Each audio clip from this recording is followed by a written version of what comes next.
And we are live. Let me just see something though here real quick. And there we go. I had the screen full, so I apologize about that. Welcome to the Loomis Show, ladies and gents.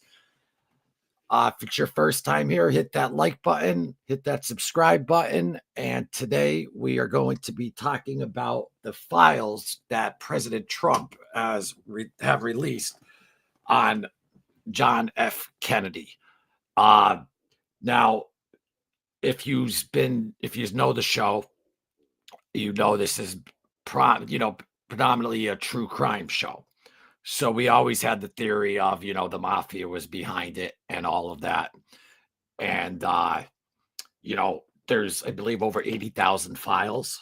So what I'm going to be showing you today is, and maybe he's already seen it out there, is something though that is very, very suspicious and definitely mafia-like.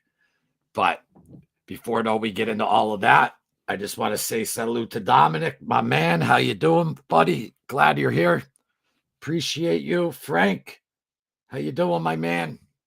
Hope you're feeling well, my friend. Talked to you earlier, man. Always reach out. I love you, my man.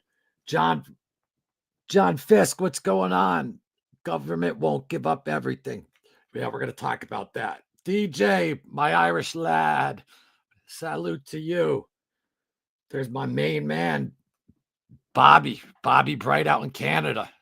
Guys, don't forget, check out The Hard Life with Bobby Bright Part 1, and then we did a Part 2 live. I think you'll enjoy it. The criminal underworld out in Canada. Great stuff right there. So far, starting off funny. John Fisk. Hey, what's wrong with funny, my man? Pete, how we doing, man? Great to see you as well. So, there's a bunch of things, though, that entail this. And a lot of people are always like, the mafia is definitely behind the assassination of Kennedy. And I'm not saying that they weren't in any way involved, but they definitely weren't solely involved. And I'll even say that without even the files that I've seen and stuff like that. You had to have more. Like, some people think it was just the mob, some people think it was just the CIA, and with everything I've been reading, it's the Soviet Union, with everything that went with Cuba, because you do have to remember, though, that Khrushchev, Kennedy prevented him. They put a bunch of ships, though, around Cuba. They called it a quarantine, and prevented him, because he already had missiles in Cuba, but he prevented him from having warheads going there. So that right there is a motive for for Russia. Obviously, we already know the motive of the mafia. They made a deal with the devil, Sam Giancana, which is actually brought up in one of the files about when Sam Giancana was killed, which was later on, though, but about the woman who was all scared and stuff like that. There's just so many files that obviously I can't cover every little detail on this. But so you got the USSR, you got all that stuff going on, though, with Cuba. Kennedy putting that quarantine up, blocking them from getting their warheads in there, right? And the CIA. Now, the CIA, absolutely, without a doubt, and this is what takes away the mafia conspiracy. They changed the route the last minute. He was supposed to make a right, and then they went left, and you could even see the Secret Service agents running, and then they stop right beforehand and stuff. Mafia wouldn't have, though, that knowledge. Mafia, I think, was more involved in Oswald and stuff, and we're going to get into all of that. But so the file that shocked me the most, and I'm sure if you guys were watching, already looking up on all this, is on this gentleman, though, right here. So right here we have, let's go to the top one. We have John Garrett Underhill Jr. All right. So after Rampart of June 1967, Volume 5, Number 12, pp. 2829 contains the following passages and subject. The day after the assassination, Gary Underhill left Washington in a hurry. Late in the evening, he showed up at home of friends in New Jersey. He was very agitated. A small clique within the CIA was responsible for the assassination, he confided, and he was afraid for his life and probably would have to leave the country. Then also, 6 months later, Underhill was found shot to death in his Washington apartment. The coroner ruled it a suicide. J. Garrett Underhill had been an intelligence agent during World War II and was recognized authority on limited warfare and small arms. A researcher and writer on military affairs, he was on a first name basis with many of the top brass in the Pentagon. He was also on intimate terms with a number of high ranking CIA officials. He was one of See, it's so small. I'm trying to read this. He was one of the agency's people who performed special assignments. At one time, he had been a friend of Samuel Cummings of, what does that say? Interamco, the arms broker that numbers among its customers the CIA and, ironically, Klein Sporting Goods of Chicago, from where the mail order Garcano allegedly was purchased by Oswald. The friends whom, now this is where it gets insane. The friends whom Underhill visits say he was sober but badly shook. They say he attributed the Kennedy murder to a CIA clique which was carrying on a lucrative racket in gun running, narcotics, and other contraband, and manipulating political intrigue to serve its own ends. Kennedy supposedly got wind that something was going on and was killed before he could blow the whistle on it. Although the friends had always known Underhill to be perfectly rational and objective, they at first didn't take his account seriously. I think the main reason was, explains the husband, that we couldn't believe that the CIA could contain a corrupt element every bit as ruthless and more efficient than the mafia. The verdict of suicide in Underhill's death is by no means convincing. Listen to this. His body was found by a writing collaborator, Asher Brins of the New Republic. He had been shot behind the left ear, and an automatic pistol was under his left side. Odd, says Brin, because Underhill was right-handed. So I just wanted to go, though, into that, though, real quick, though, for a second. Okay, you're right-handed. Not happening. Obviously, behind the ear is mob execution style. That doesn't mean that a CIA agent or anyone else, though, can't do a murder in that fashion. But to me, that is extremely, I mean, if you believe that, and I'm not a conspiracy theorist, like, crazy, like that type of stuff with it, though, but this file here is the one so far that I am most shocked by. Other stuff that came out too, that are files, but is just pulled up, though, bigger and easier to read, is the memo added that as Oswald was described in the files, the KGB official doubted that anyone could control Oswald, but noted that the KGB watched him closely and constantly while he was in the USSR. It also noted that the file reflected that Oswald was a poor shot when he tried target firing in the Soviet Union. The role of the KGB. Files in the new release, according to Associated Press report, also include a memo from the CIA St. Petersburg station dated November 1991, saying that earlier that month, the CIA official befriended a United States professor there who told the official about a friend who worked for the KGB. And there we go. Agency behind the killing. While yet not established, one of the documents contains a newspaper clipping of an article titled The Kennedy's Murder and the Secret Service of the USA that was published on March 7, 1964, suggesting that it was the agency to organize the murder of President Kennedy. Then there are some other interesting ones, though, I came across that I'm going to have to blow up the screen to even see if I can even read this. The day after, oh, we already did that one. That's the Underhill, though. Forgive me. Where is it? Is it? Nope, that's the Underhill.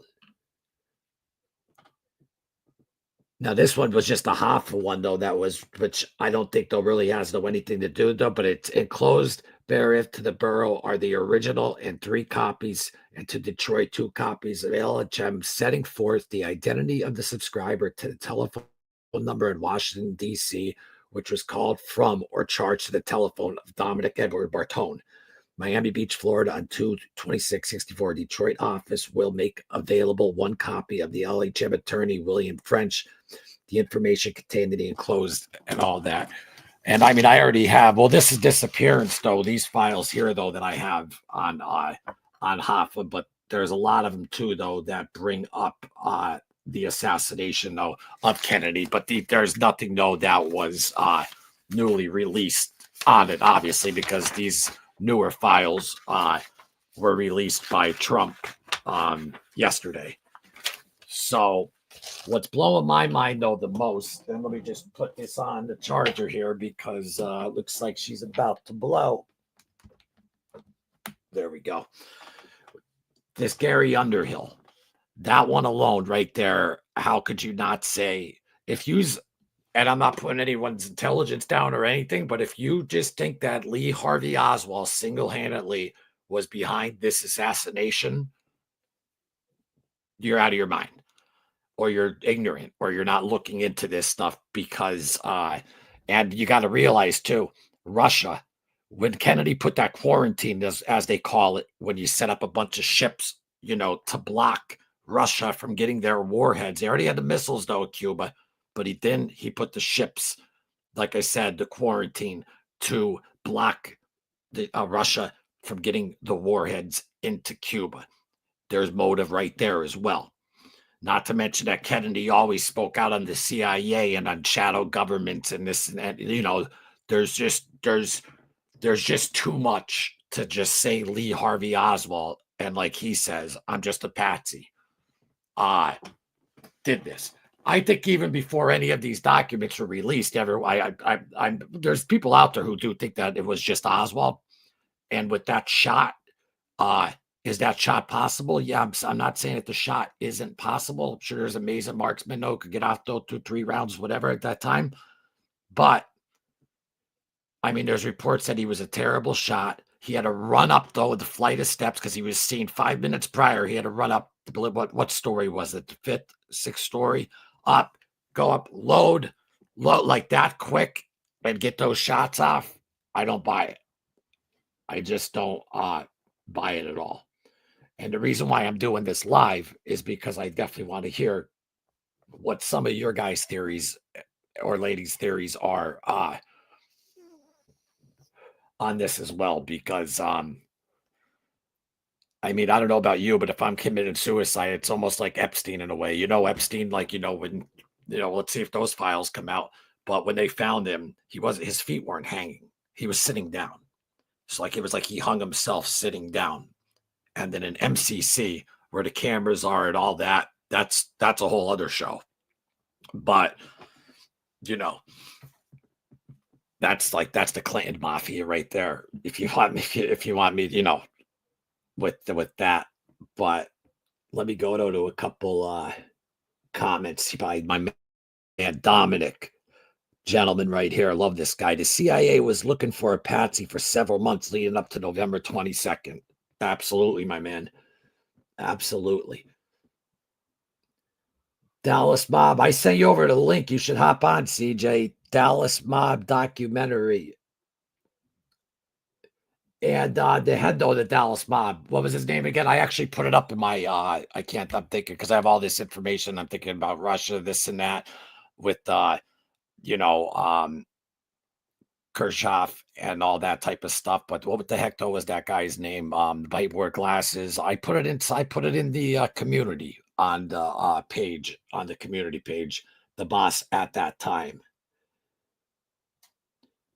Been waiting for Trump to release the files. Okay, here's what I'm going to say about Trump. Yeah, you guys know though that this is pretty funny though too. I know there's people that hate him. There's people that love him, right? I stay impartial on this show, and I don't go into politics, but I mean, today, I guess I kind of have to. But do you know, like, if you type in what is TDS, like, it's a legitimate thing? Like, now it's like a legitimate thing, like in the dictionary or in whatever, like the Trump derangement syndrome. All I'm going to say about Trump is that he's doing what he said he was going to do. I'm not, doesn't mean I'm saying I love the guy and I agree with everything that he's done, but everyone's like, why didn't inflation go down yet? Why didn't all this go? Guys, he's, what is it, 40 some days in office? You know, he's got to deal with that Ukraine stuff, you know, with the Ukraine war, all of that type of stuff. And I know people didn't like the way that that was handled and this and that. But I mean, when you if you take away though the bias and all that, when you hear a guy saying though that he's looking out though for like his country, like you remember what happened to Hurricane, where she was like, we gave him $750, but we're giving though everyone else billions and billions of dollars, and that was $750 a household, not every person, a household. So you know, we need to take care of our own, I think, and I think that's what he's trying to do. And I'm not saying that I agree with everything he does or the way that he speaks and all that, but take all of that away and just look at the policies. All the illegal immigrants that he said, though, that he's going to get rid of, though, the criminals. I mean, the guy does, I mean, he does do what he says he's going to do. Did you see what just happened where they're all shaving their heads and sending back to Saudi Arabia or wherever it is? If I got that wrong, someone could correct me. But, and I'm just asking as an American, and maybe I could ask you guys, but do you want those people here? Do you want them here? I mean, this is probably going to, piss off a real lot of people when I say this, but my God, great grandparents, though, they came over though on Ellis Island and just, came in though the right way. And I understand though that people that are leaving though countries that are terrible and they have to get out of there and then they're seeking asylum and all that type of stuff. I get that. But at the end of the day, every country, Obama even back then was very strict on the border. But even though I wasn't huge or not huge Trump guy or whatever, I'm not going to be biased. I'm going to be real and say what, like, some of the stuff that I'm seeing is like now they say the party of common sense. Well, yeah, in a way, because some of the stuff that and the stuff that's been going on prior it was just ludicrous. I'm just going to say it. It was fucking nuts. All right. Plain and simple. But, I mean, look how many illegals though came in, all that stuff, and that this is going to spark up a whole other. I don't want to get into that because this was about JFK files and all that, but I'm just giving my little opinion on whatever.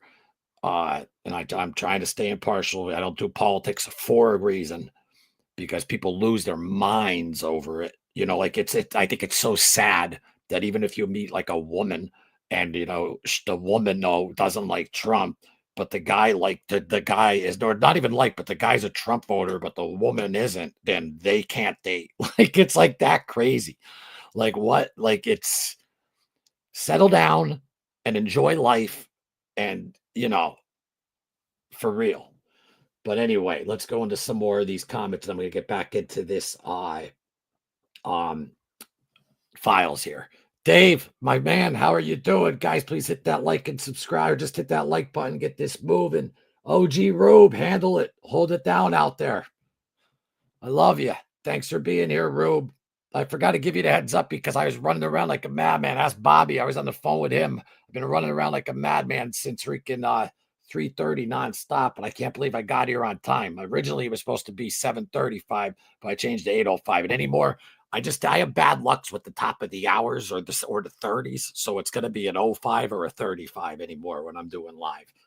That's just that's meaning like if I'm like I'm talking sitting here at 7:30 for a show at 8 at 7:59, I'll smash my kneecap and fall on the ground for 10 minutes. Something will happen. So I'm sticking with the fives. 05, 35 for the future. Just to let you know. Thank you, Rube. Appreciate you.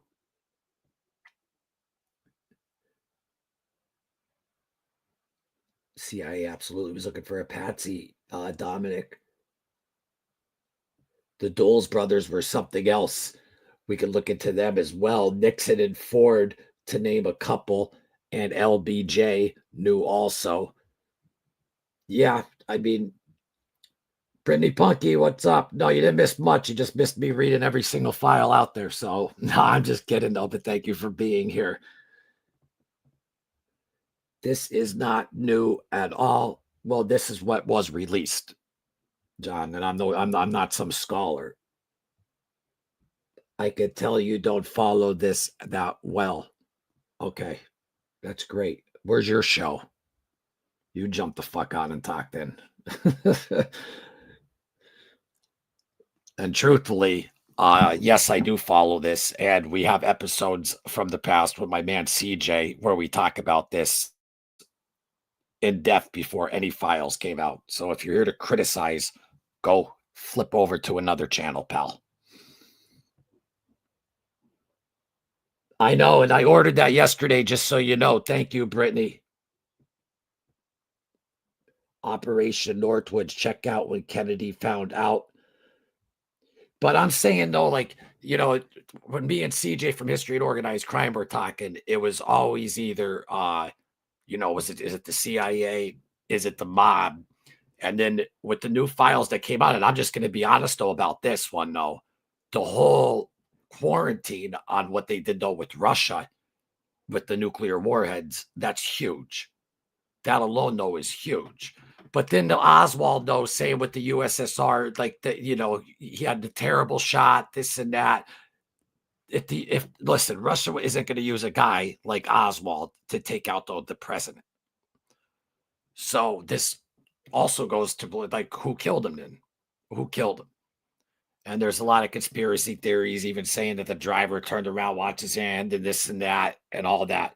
All I'm saying is, I think it wasn't one, it was a collection of them all because there's just too many, too much.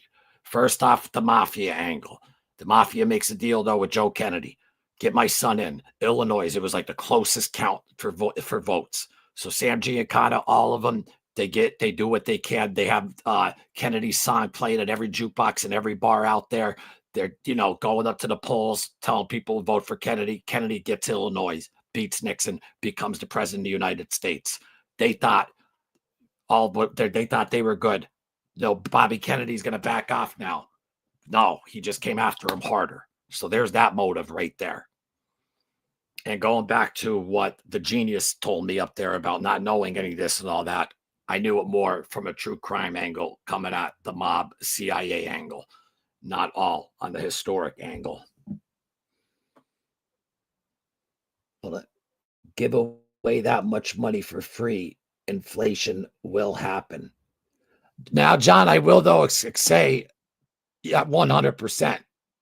And I got a little testy with you there, and I apologize, to be honest though with you though, because I just don't take shit anymore. If people are going to talk shit, which I don't think you really were, but then just there's a million other channels, then don't watch.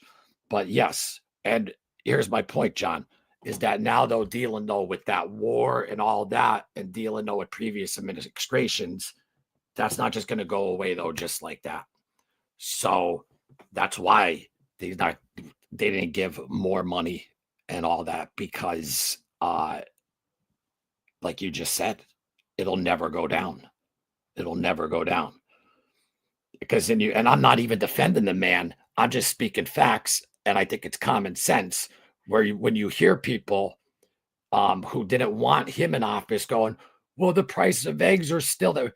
It's, along that take, like, you got to clean up a little bit of the mess though beforehand, and all that money though that we gave over there funding that war, like that, kills us. It's a very good point.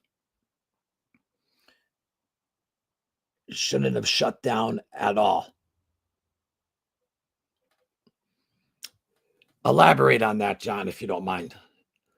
I believe this CIA had a hand in all the assassinations in the 60s. Well, I mean, we already know they had a hand. This channel's like, more on the true crime and music history, but I mean, we already know though they did business with the mob, with the Bay of Pigs. That's a fact.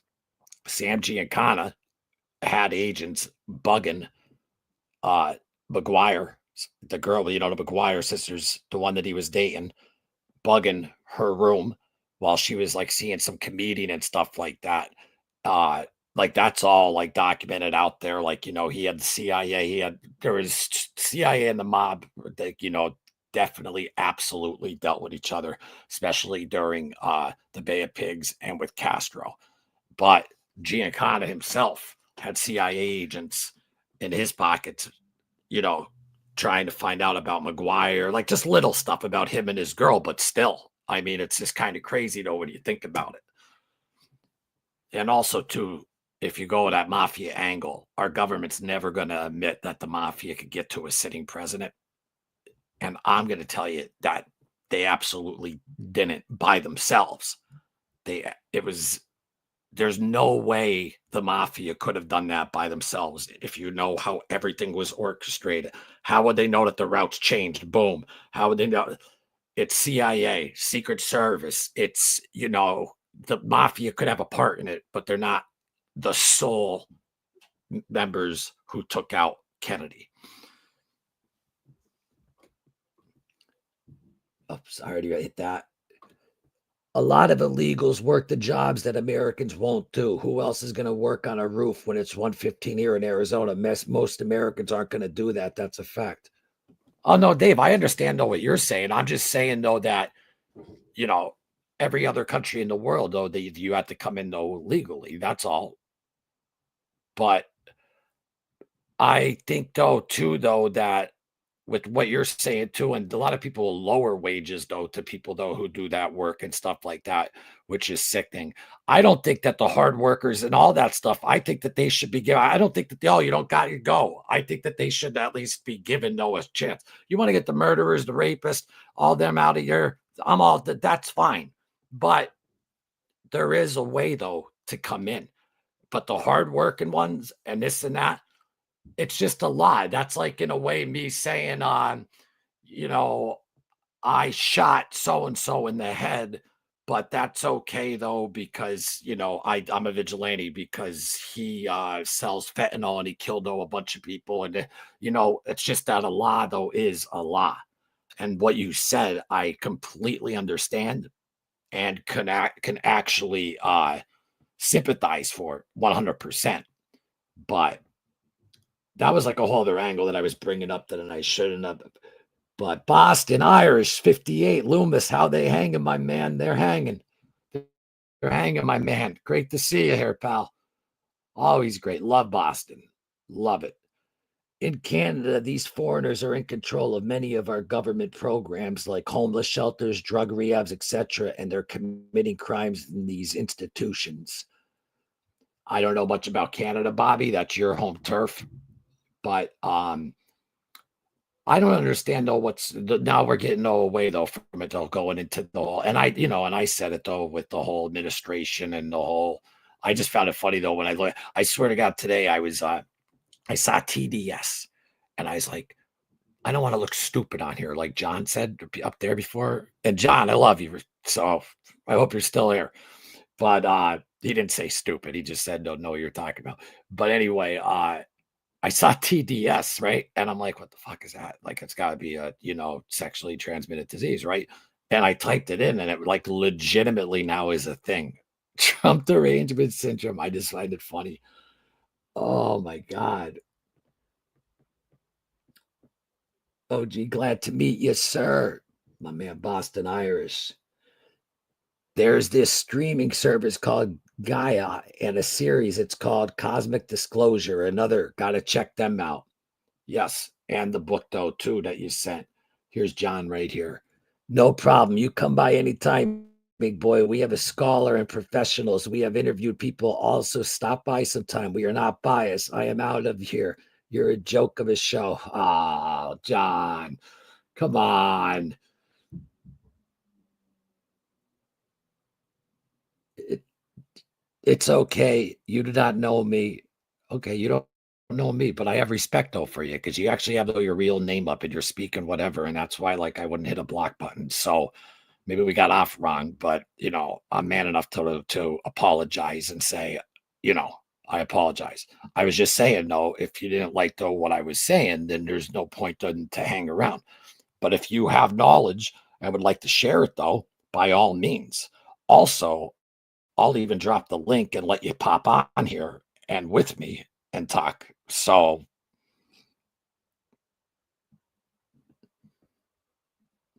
you're correct. Prices cannot go down. I mean, very little, but we already did huge damage by shutting down.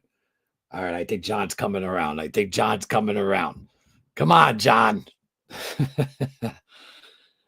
And you're right, by the way. Chris Loomis definitely knows what he's talking about. Stop with the negativity. This channel isn't about that. It's about history. I'm going to defend John, and I'm going to defend you also, Chris. Thank you for saying that. I do mean that. I don't think John Doe was trying though to be negative. I don't know why. He said it early on during whatever. I openly said I only know about I always thought the mob, CIA. I let everyone know that beforehand. I never even put the whole Russia thing together. I don't try to act or pretend smart or act like I know this or know more than other people. People have an ego about that. Like I know more than you. I don't. I admit straight up if I'm wrong about something, tell me. That's why like John, who seems to know about this more than me, which he probably most definitely does. That's why I'm more than welcome on the show to explain because like when it's like for example, where you have comments and someone corrects you in a comment, they always have to put the laugh emoji, like ha ha ha. That's all ego. Drop the egos. I'm not talking to you, John, or Chris, or anyone for that matter. I'm just saying in general, everyone drop the egos and be willing to learn from other people. It's okay if you get something wrong. And I'm the first one to always say I'm not a know-it-all. And I'm also the first one to say I learned more on here from people in comment sections than I did with my own though research and stuff like that. So I have no ego when it comes to that whatsoever. And John, you know what? I owe you an apology because there's always lately there's been people putting up fake names who I know of saying like stuff, and it's obviously not you, but I apologize. Now, can we move on? And thank you for Chris. Other European countries need to aid, not just the U.S. The U.S. gave millions of dollars worth of equipment, not just money necessarily. I know now this is going into the Ukraine. That's a whole other show, but you're right. You're absolutely right. And people want to say, "Oh, give the money," but do you want to still be paying, $12 for your eggs? Yeah, I mean, come on. And it's all because Trump, no, forget about him for a second. Just look at policies and stuff like that. You know, I try to stay impartial. I try to say whatever, but let's be honest. I'm not even gonna. I can't even get into it because people are gonna be like, well, and I'm not. Yeah, I can't. I can't. It's just that our country, though, was heading into a terrible place. Hopefully, it'll go somewhere a little better now. We have yet to see. All I said about him starting this episode was that he did say he's going to do this, and he did, which I was kind of shocked, you know. But I don't think that they're all though going to be coming out. CIA is the biggest set there is besides the freaking feds. Oh yeah, I mean, how you can't trust it. Plus, look up Kennedy's last speech too, about the shadow governments and all of that type of stuff. One plot was to poison Castro using Giancana's girlfriend. Yep, they had and the cigar plot though to get him, and all of that type of stuff. And then that whole Bay of Pigs though was a disaster. And Kennedy was, wait, Hispanics aren't that cheap anymore. Dagasta, how you doing, my friend? Thanks for being here. No, I love Mexicans and Hispanics. I have my next door neighbors or I see. I'm not a race guy. I don't look, I look at people like Bobby. My man Bobby right here is black. I don't look at, I look at you're either an asshole or you're not an asshole. That's how it goes. And I love my neighbors, so that whole that's just ugh, it aggravates me. Boston's laughing. That's good. Laughter's good. Boston Irish from down originally live in Mansfield now. Oh, okay, you guys are talking. George Soros behind all. Oh, don't even get me started on that guy right there. Soros. Yeah, big time. And where's this Epstein list, though? That's next. Kind of makes you wonder why so many celebrities were paying millions and millions and millions and millions of dollars and stuff like that to her campaign. Was it out of fear? I want to know who was all down there as well. Will we ever know? Who knows? I mean, Trump though was around Epstein. There's pictures of it though too as well. I'm not saying that he was down Epstein Island doing whatever. I'm just saying that he was around them. Clinton was around them. So, but listen, a lot of people were around the guy, but who was on the actual island? That's he was a huge financer. So Boston Irish. I'm from Seatown, originally live in Mantown from Charlestown. Nice. Shout out to the Charlestown, man. They don't fuck around out there. They didn't armored car fucking the no name gang back in the day. New crime wave infiltrating our governments. The no name gang. That was Shea, John Shea, not John Red Shea, John Shea. Or was it a different first name? But in the no name gang. But I believe it was definitely Shea. I might have the first name wrong. I used GDS in Manny channel at the Loomis show. GDS. Let me know what that is, Rube. Canada's always been our ally. Hope it can smooth out. Yeah, for real. And I looked at it today because I'm going to see my man Bobby. I mean, it's 6 hours away from where I'm at in PA. It should though be our ally, and that should though be smoothed out. And I agree with that 100%. Short, shriveled, and always to the left. I agree with you, bro. Murders, etc. I just need to leave the country. Bringing their problems over here isn't needed. Yeah, that's what all I was saying. No, I'm pretty enough, John. Stop being a weenie ass fool. All right, I must be missing something, but all right. Debate. Bring it on. Chris, I'm from Roxbury up and Roslindale. Moved out 4 years ago. I don't know if we will ever know the. All right. Now back to JFK as the show though was on. And that's partly though my fault though for bringing up though the what's going on now. But it's kind of like, how could you not though bring it up? Because Trump's the one though that released all the files. So bringing up all this other stuff. And it's also a live show. So people who see this afterwards and all that, I always talk to everyone in the chat. I never miss a comment. So, but I just want to clear though that if you think that it was just a lone shooter, come on. What are we doing? Like, let me know. What do you guys think? Who do you guys think though took him out? Or do you think it was an actual, collaborative effort like I do between the CIA? And listen, right here, give me a break. This file right here is the one though that struck me the most. The Underhill one. You're going to tell me that, okay, so right now I'm sitting down at my desk, right? He gets it right here, right? But he committed suicide, they said. Well, if he was going to shoot himself right there behind the ear with his right hand, because the gun was down there. Like, it doesn't make sense. But then though, you got to think, like, wouldn't the CIA though be smarter and have someone like I don't know, threaten him, open your mouth, and boom, and then put the gun down. It's just I don't know. That doesn't add up. And just because it's behind the ear doesn't mean it was a mafia member or anything like that. You don't think CIA agents kill like that? KGB. I mean, come on. I mean, Putin, he was the head of the KGB at one time. He's just a gangster, straight up gangster. And I'm not saying that like in like a good way. I'm saying he's a gangster. He definitely killed people before with just a rock in his hand. So, and like if you ever just watch that guy, he is like he's very intelligent. He's just boom. Like if you watched his interview with what's his name, Tucker Carlson or whatever, he I don't know the man level on that.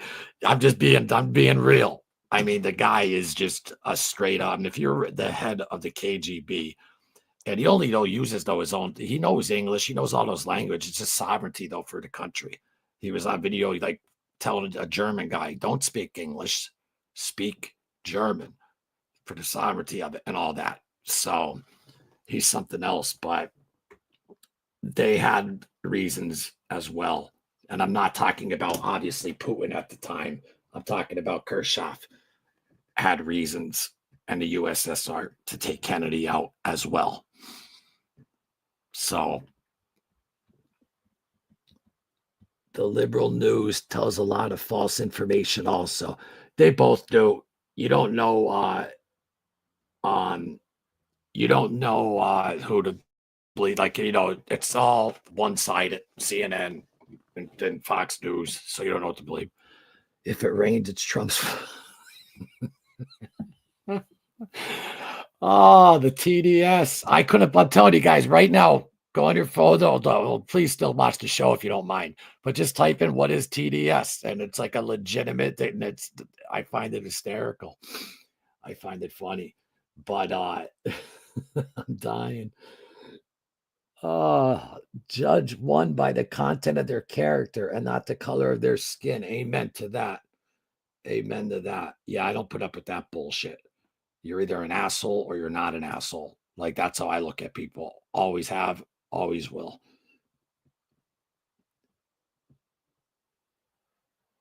Tate on Andrew Tate, I guess you suppose, on PBD said it best on his theory why it hasn't been released yet. Yeah, I saw some clips though from that. And also because it's going to cause a whole uproar of and scare like other Americans. It's going to, that's what I think, like that. It's, if you release that, let's be honest though. Okay, well, let's play this conspiracy game here. Was Trump? Do you guys know in Butler, Pennsylvania, that CNN never once recorded one of his rallies once? But that day they were there at Butler, Pennsylvania, live recording that rally. Why? What happened to that? The shooters, all of his information. What even happened to that story? Like the guy or not, he's a president, almost got assassinated. Here we are, freaking decades later, talking about JFK, but that's like gone. And it's not about whether you like the guy or not or whatever. But all I'm saying is, if you think that that's the last, bullet though, that's possibly though coming though his way, then I just hope that he's sick, because I don't want no one to get killed and stuff like that. But they were there. Look it up. That was the only rally they were there at, recording live. Only one. Is that a coincidence? I don't know. But and then, do you guys see behind the roof? That was also the only rally though where there's snipers too right behind him, and the roof pitch was like this. But the Secret Service said that the pitch of the roof, you saw the other roofs, right? I mean, it was literally like flat. We couldn't go up there because of the pitch. Well, what about the sniper though that was right behind Trump? That the pitch was like this. Who ended up killing him? I mean, there's just so much weird shit going on that, and I don't get it. I try to stay away from it with the conspiracy stuff, because people just seem like, I'm one of these individuals that my mind can be changed. Meaning, like, if I'm like, yeah, this is what this is, but someone like John, Chris, Bobby, or whatever says something that makes sense, I could like get rid of my ego and be like, oh, you know what? I'm open minded. I could, yeah, I understand that. A lot of people can't do that out there. And that's a problem. You could show them evidence, pure evidence, blue in the face, camera, whatever. They'll still be ignorant to it, be whatever to it. But a lot of crazy shit going on out there. That's all I'm gonna say. No, it's not Pat.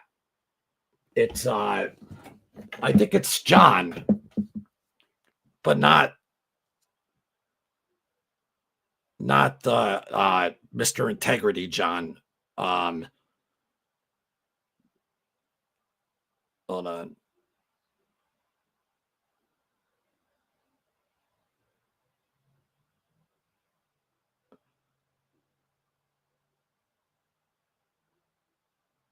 Charlestown. Oh, I spelled it wrong because it's killing my head.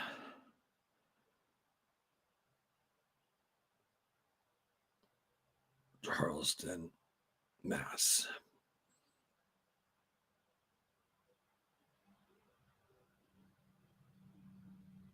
Anthony Shea. It's Anthony Shea. All right. That's who it is. Anthony. I knew it was Shea. Brittany, thank you very much for becoming a member. And if anyone does don't want to become a member, like I told you before, what it's different. You're welcome to come on the show at any time. You're also whatever you want to see. If you want any type of kind of content or type of story that you want me to do, reach out, email me. My Instagram is in the description. DM me, and we do that. And it's like they're actually like legitimate though perks like to it if you like the content and like the show and all that stuff. It's not like I'm just gonna shout you out. What's up? I shout fucking everyone out. All right. But thank you very much, Brittany. My man Bobby right here. We have traders in power here in Canada. Oh yeah. I mean, what do you think of Trudeau? Brittany, what are you doing? What are you doing? You don't need to do that. But I mean, thank you very much for the super sticker, $50. You didn't have to do that on, but I mean, thank you very much. I tell people on here all the time, just their time alone is enough, but thank you. Wow. For real. Never got a super sticker like that. I never even get super stickers anyway. So thanks, Brett. And thanks for joining. I appreciate it. Collaborated operation. Bobby, I should be bringing you in. The CIA does the future for whistleblowers. You got the link, Bobby? Come on in. The Russians will never change. Beware of the handshake with those. Oh, yeah. No, the Russia. That's why you got to kind of understand though Zelensky in a way, meaning though, like, okay, well, if he signs to ceasefire, Putin already broke ceasefire before. But Trump's whole point was, yeah, but he didn't do it with me. And I don't know if you watch video footage though, like of Putin and stuff, he does though actually have respect though for Trump and actually says, and I'm going to say just one thing about him, even if I hate the guy, let's say I hate him and this and that, if you can't give someone props who got shot in the air and goes down and immediately instinctually gets up and just goes like this, like with not and you're not even shook by that, that's a different type of human being. And that's when Putin was like, that's what impressed Putin a lot about him. And Putin knows though that Trump's the type of guy though that won't fuck around.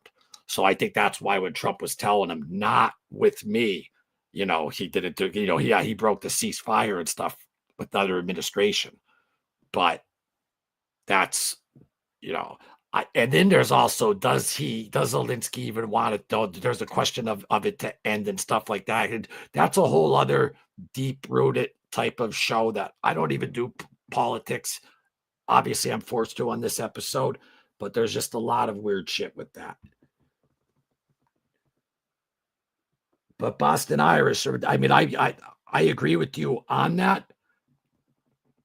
But if they signed that ceasefire with Trump now there and Putin though breaks that, see that's why this the whole fact that war started and it's going on. I mean, it's scary because then we have to react, and then that means then we react with Russia, and then what happens then? Nuclear weaponry, and that's goodbye. I mean, when you talk about nuclear weapons, that shit's just Awful.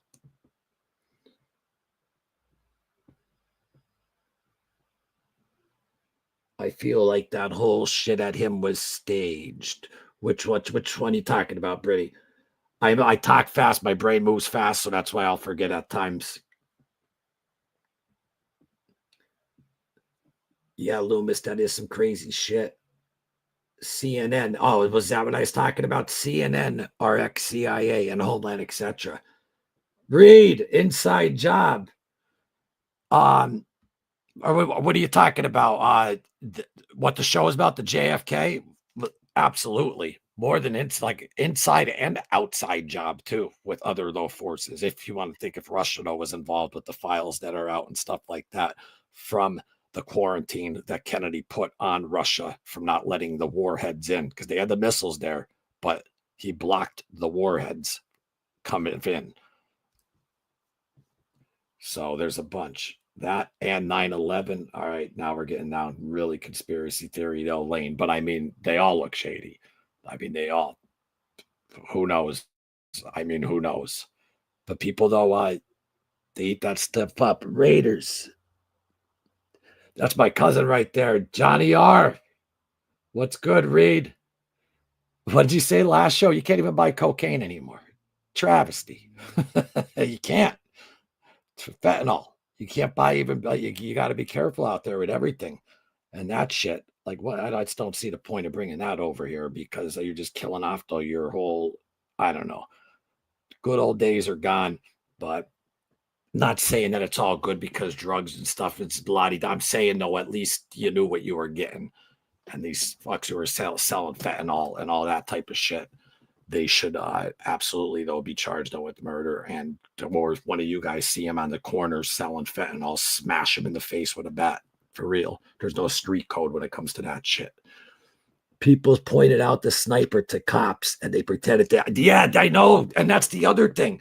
I know the footage. They're like, look, he's right there. Not to mention he had, what do you call one of those things? He was there beforehand, scoping it with his droid. With his, I freaking have one right here. With his fucking drone. Scope it out the rangefinder or whatever, long finder, whatever the fucking word is. All right. I'm not the smartest individual. All right, fucks. I'm just saying, it's like, how?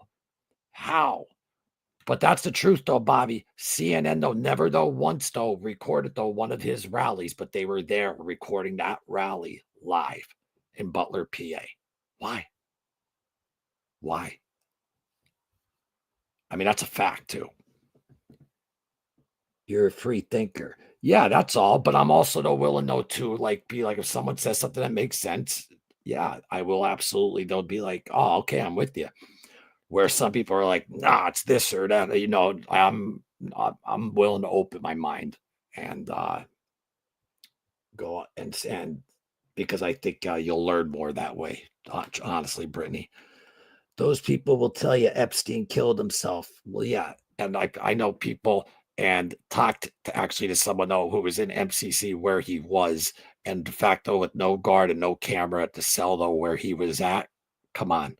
That's another one that's like in the way too. Like he wasn't hanging like feet dangling. He was sitting down, almost like the doorknob hang job. And he was such a narcissist. Do you really think though he killed himself though? Because he was a narcissist to the utmost. Um, and it was at a time too where like it was like he was just caught. No case was even like fought. Like nothing was like not sentenced, nothing yet.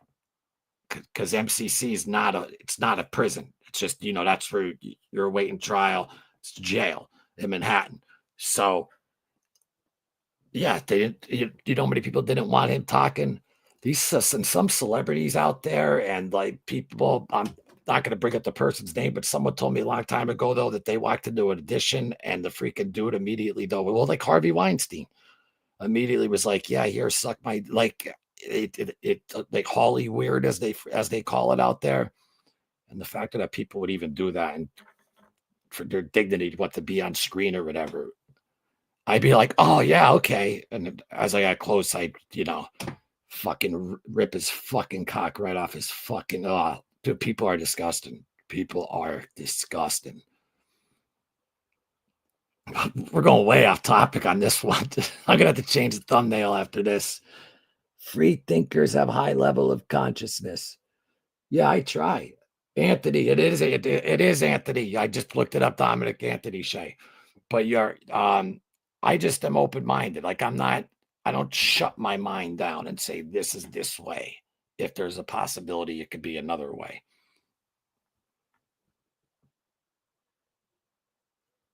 Our man John Fisk, he definitely though bailed on us. That's a shame. That's kind of my fault though, too. I'll take that one on the chin. That was my fault. On a lighter note, opening day on March 27th. Go Yanks. Yeah, go Yanks. We have no third baseman. Stan's out for the year. Freaking our ace is gone. We need to make some moves. That's all I'm going to say. We need to make some moves. Liking and subscribing. Exactly, Dave. Thank you, brother. Hello, no sweat, Brittany. What's up? History. I told you. Did you look at your Instagram earlier? You would have been a perfect person to come on. You still can. I sent you the link today. I was like, dude, hop in on this show because this guy does extensive research on this topic. And since files have been released, it'd be great though to hear your your side. Grab a bite on me, friend. Great show. No, thank you, Brittany. I appreciate that very much. And yeah, I saw that. I was like, whoa, because I don't know, I don't get supers or any of that, but thank you very much. I appreciate it. I don't promote though for them either. People give me their time. That's great enough, but thank you very much for real.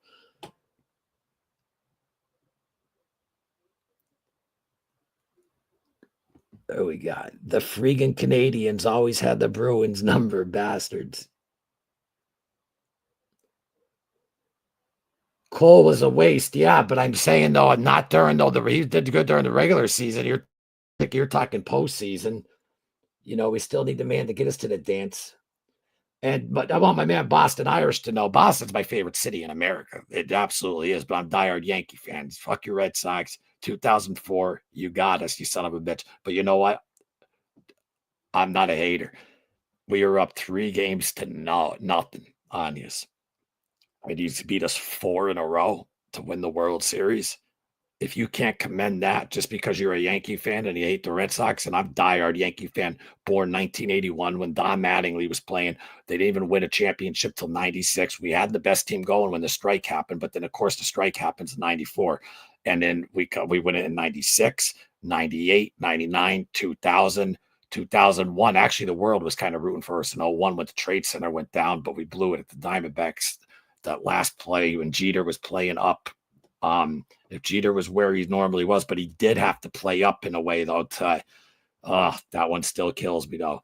Just that was the Trade Center year, and that's when he became Mr. November and stuff because obviously the season got pushed longer, and like the whole world was obviously with New York. That's one thing you could say about America though. When a huge thing happens or tragedy or whatever, they do come together. I mean, that was back 2001. That's all right. That's already 24, almost 25 years already. Where does the time go? Where does the time go? The files were one thing, a distraction. They held on to some files and let the real stuff go in 2006 after they busted for war crimes in Iraq. The files in 06 actually solved it. Yeah, but I want to hear though your opinion on this. And you want to know, and what you just said though is they even said with the new files that you could tell that they were like some tampered, some couldn't even be read. But what's your opinion about this gentleman here? About Underhill, who they said committed suicide. John Garrett Underhill. Do you know about him, CJ? I'm sure you definitely do. He knew about it. He was saying CIA was involved in this, and then they find him dead of a suicide bullet behind his left ear. He was sitting down. Usually people don't commit suicide that way. I would usually think it would be boom, boom, or whatever, not behind the ear. And not only that, he was a righty. So CJ, you're going to go like this? Like, all right. Say this is a gun, right? But no. All I'm saying is it wasn't just the mafia. It absolutely wasn't just the mafia. Were they involved? To a degree. CIA, absolutely, 100%. And Russia, too. I'm starting to think big time because of what Kennedy did in Cuba to them by blocking their warheads from getting into Cuba. So it wasn't just the mafia. Oh, Bobby's in the house. Hold up. Bobby, you got to connect your mic and cam. There he is. Hold up. What's up, buddy? You got your mic connected and your cam connected? Yeah, it looks that way. Yeah. I don't know what the fuck's going on. Bobby, where you at? Yeah. Try to paste the where's the Yeah. there you go. There you go. Bobby, can you hear me? Yeah, we're good, man. The light's in my eyes. I'm not trying to be cool with the glasses. It's the light.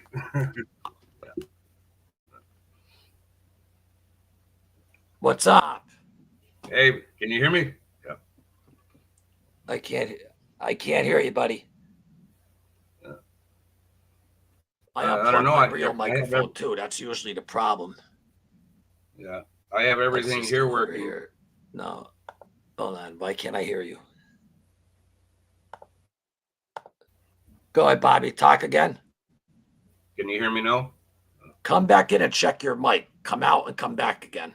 Yep, my mic's because fine. I unplugged mine. Guys, could you still hear me? We can. Wait, Lewis. Everything's fine. We can hear Bobby. Yeah. Wait, what do you mean? Wait, we hear both of you guys. I don't hear Bobby though. Yeah. Hold on. Yeah, I'm good, man. Here, I'm staying tight for a second, Bob. Okay. I'm not trying to be cool with the lights. I have to go back to. I gotta put these on. Bobby, talk to the people. Take over the show for a second. Okay. Hey, how y'all doing, guys? Yep.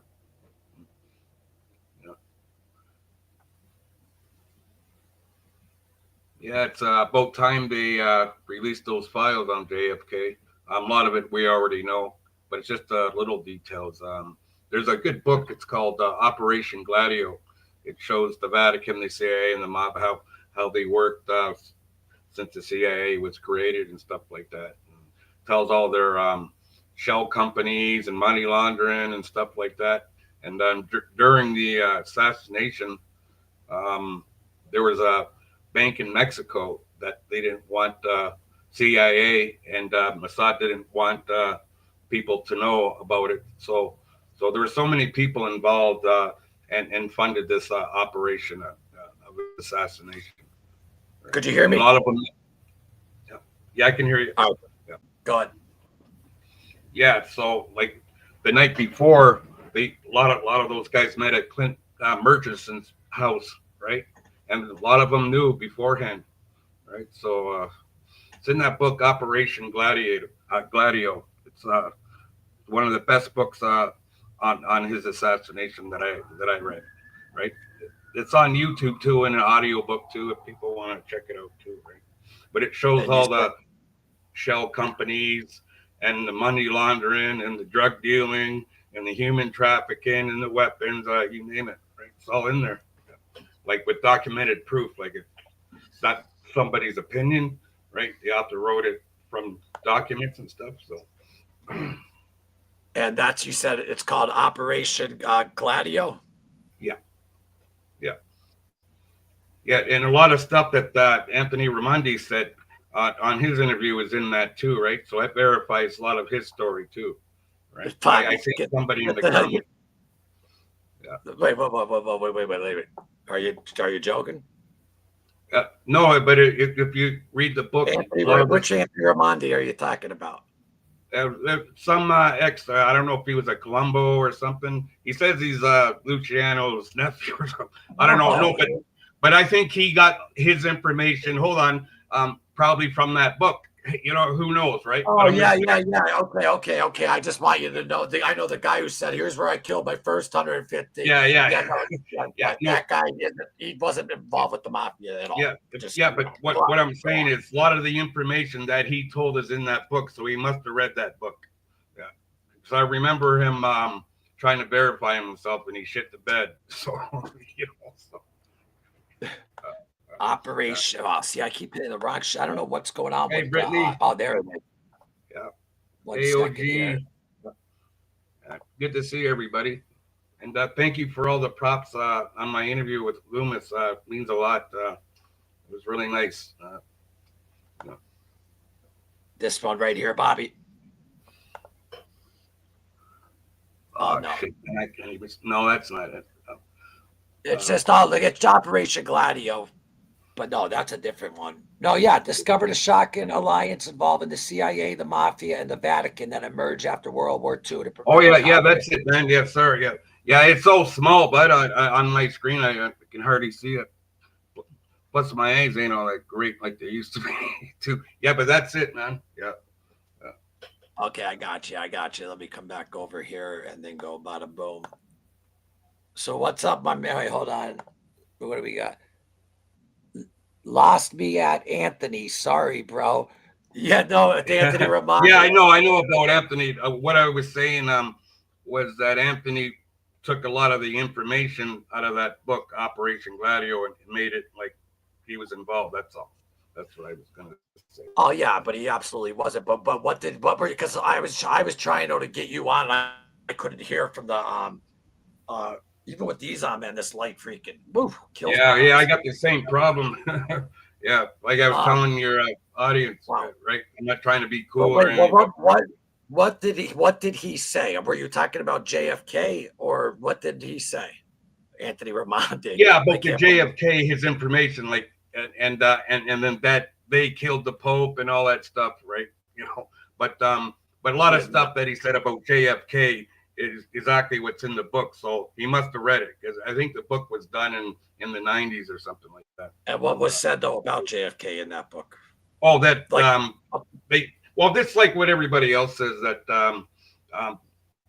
some of his family members or something were involved in the snipers and all that. Just a bunch of crap that he came up with. family members. Yeah. No, Oh, like but you're talking about Ramon. Mumble You're family. losing me. I'm asking you about the book. Wait, Ramonde's family were involved. You're saying No. He was saying that he was no? involved But listen, in. fuck Ramonde. Fuck Ramonde. Yeah, What yeah. is That's the what I'm book trying to about? say. What Yeah, I'm What trying is to the tell book you that about? yeah. Fuck Ramondi. Let's move on. What is the book about though? Operation. It's about the drugs, the weapons, the shell companies, and plus how that investigation when that Operation Northwoods, what they were going to do to start the war with Cuba when Russia was there was to blow up an airplane and blame it on Cuba or Russia or something so they can go in and attack. And Kennedy found out about it right Yeah, but afterwards, right? what about Khrushchev And the though? Bay of Pigs, of course, right?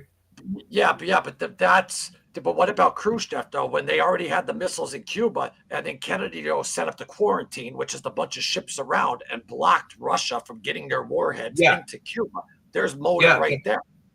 yeah, exactly. Like I said, he was getting it from all angles. The Mossad was in charge of all the banks in Mexico for all the money laundering, right? So they had Yeah, an angle there. Plus, he and Kennedy insulted their prime minister previous to that because he wanted some. I can't remember the whole story, but it was something to do that these Zionists are a bunch of villains, criminals, right, or something, right? So they had an axe to grind there, axe to grind with the mob, axe to grind with the CIA, you know, right? Like look at Alan Dulles was the head of the assassination report, the guy he wanted to fire. You know what I mean? Like that yeah, report was so fucked up, man. yeah. No, I saw that with Files. That's still on YouTube. That he claims that he's the one though that killed him. That's been out for a long time. I know which one you're talking about, Carmine. You're right though. He does claim that though, but I don't believe him. Do they know who took every shot? Obviously, more than one person. And that's the thing. because well, screw the magic bullet theory. But Oswald, just like the files though that I just showed before, the USSR said though like he had a terrible shot. So for him though to be able to pull off though that many shots, like that, I think there was a different shooter, 100%. Yeah. That's Yeah. Well, just they had me. him in so they wouldn't crisscross each other while shooting them. So they had him in a perfect coup, right? Triangle, right? Yeah. Grassy Yeah. knoll, the bridge. Yeah. You know what I mean? No, I'm not laughing at like you, that Bobby. yeah. Yeah. I'm not laughing the at guy. you. I'm laughing at the. So let me break it down. He's sitting there like this on Vlad, and Vlad's like, "So how many people did you kill?" He's like, "What, Vietnam?" He's like, "Well, I'll show you. This one's my first 150, and this tattoo here's my other 150, 300." Like, how did he get on there? Like, I wouldn't. Like, don't people vet these guys? The other one running around saying that he works for Whitey Bulger, that Miyaguchi did a show on, and he got a huge publishing company. The shot Yeah. they just Well, you don't think vet a these guy guys. like that would be checking these guys? You know what I mean? Just like that Philadelphia guy he had on with his book there. Turns out he was full of garbage too, right? So, Which Philadelphia guy is he that? the old guy. He was Oh, in. you mean the boss? He Yeah, says the he was the Philly boss. mob. They put him Yeah, up he as like said a he was the fun head. man. He was an idiot. What do you call it? He was like a meth head more. It's saying he worked with he was Hoffa's like Yeah, that main. guy. Yeah. Ralph Natali. Yeah, Ralph the Tally. That's right. Yeah. Yeah, no, yeah. Ramonde. Elo, haven't heard that name in a while. I know. Bobby, when Yeah, you're he when you disappeared after he got pinched for lying. He's not. He's probably he disappeared. That guy. Eh? Yeah. when you're trying to when we're trying to crack though the JFK case though, Ramonde's the last name though you want to bring up though. I'm just breaking your balls. CJ's like, you lost me at Ramonde. Oh, because for a second, Bobby, I was like, wait a minute. If you fucking, because I talk to Bobby all the time, like, Bobby, you don't believe this fucking guy, do you? No, Oh, no. that's funny. Here, let me finish, right? But yeah. But that book, No, I Operation couldn't Gladiator. hear it. Yeah. Yeah. It's Hey very guys, good I don't detail. just get stuff offline or whatever, like, you get legitimate though paperwork. I mean, you could just get Freedom of Information Act paperwork, but paperwork does not mean though that everything That's is solid on certain cases Well, because you have a well, you lot know of what he did, eh? But pop and disappearance. he forced all the stamps on top of papers. That's easy to do, right? Like when I used to do in the movies, I used to get uniforms. I could dress as a detective. I could, you know what I mean, with paperwork of a warrant, and you know what I mean, right? So, What's up, Italian Stallion? Thanks for being here. There for a while, quite a few nut jobs were popping up on YouTube with a mob connected story. Tell me about it, buddy. Let me tell you one thing. They're all embellishing. Every one of them, pretty much, are all embellishing. Even the ones that were involved embellished in a lot of stories. It's a racket. It's the new mob racket. Yeah. Shannon Turner. What's your opinion on Clint Hill saying Oswald was the only one who killed JFK? I disagree though on that. I disagree. I think that I don't think Oswald, I believe what he says, he's just a patsy. And how he was, I don't think Oswald's, yeah, that's my opinion. I mean, it doesn't mean that it's whatever. That's my opinion too. He was a patsy. He was working both sides. His FBI handlers sold him out, right? Like, how did he get back and forth to Russia so many times? Like, you know what I mean? Like that, So. But more, yeah. And Bobby, more importantly, though, this is breaking. This should be bigger than JFK. Bermondi is Puerto Rican, not Italian. He worked on the boardwalk in Coney Island. There you go. I don't like to Yeah. put people down. I don't like to bash people, but when you come out and you just start saying that you killed the Pope and then how are you getting on these shows and you were working for did not Ramondi, the other guy working for Whitey Bulger when Bolger went on the run in '94, this guy would have been fucking 5. Yeah. And even Kevin Weeks was on fucking Bean Shooters podcast going, we don't even know who the fucking, like, they're like, we don't even know who he is. And the Winter Hill Gang stopped in 1978. So, yeah. Always these guys, people, when they're selling something, right? They're selling something. So they're, didn't think there's a lot of internet sleuths out there. But you think a guy like Vlad or something would check. But hey, he got all the views. Like, you know what I mean? Sometimes I find a lot of those guys integrity. I got someone on Vlad. I talked to his people, and I got someone on Vlad, and they did vet, and maybe they vet now because of that. Yeah.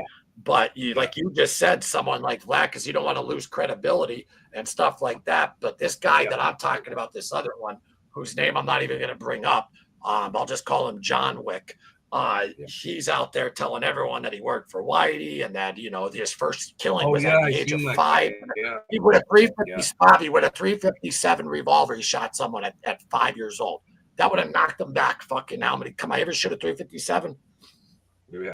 At 5 years old, that was his first kill. And he worked with Whitey. He probably couldn't even lift that. Man, that gun's heavy. 357. Because nobody called Whitey to his face, and that's true. So he did his research. So he's like, I got to call him Jim, my uncle Jim, and this and that. And he never even seen Whitey Bulger driving or anywhere, let alone know anything about him. Patney, Kevin Weeks, they'll all tell you that guy's a joke. Yeah, a lot of those guys count on people being dead and everything too, right? So they you know what I mean? Like that guy particularly, like, you can tell as soon as when he opens his mouth, he's full of it. Like, I just, oh my God. Oh yeah, no, it's unbelievable. Like, and people don't eat this shit up, and he got a huge publishing deal and this and that. And I'm like, wow, like it just blows my mind. Miyaguchi did a show on that, and he doesn't eat. And then there's other ones too, though, who did who were like, who say they were around them when they really weren't around them a lot. Trust me, I know for a fact, but I'm not going to out them. But whatever. Yeah. They were involved in a way of like they ran an entity, but they didn't really talk to Whitey and see Whitey. Whitey wouldn't go near him, especially drugs. Yeah. But hey, darling, I think JFK's own family was in on it. Well, that's interesting. Why would that be? Yeah, I like to hear that theory. Yeah, why do you say that? I like to.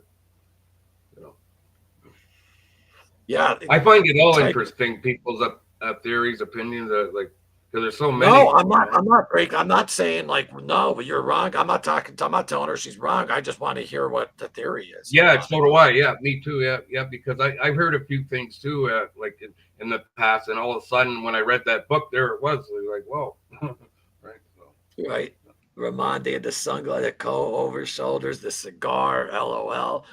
Yeah, he was something, man. He was to me, it just became like just became a cartoon character to me. So he was kind of like unnecessary funny in the genre at the time. Like if you just wanted to laugh for like he even claimed he was nephew of Lucky Luciano or something too. Or something like that. Oh my God.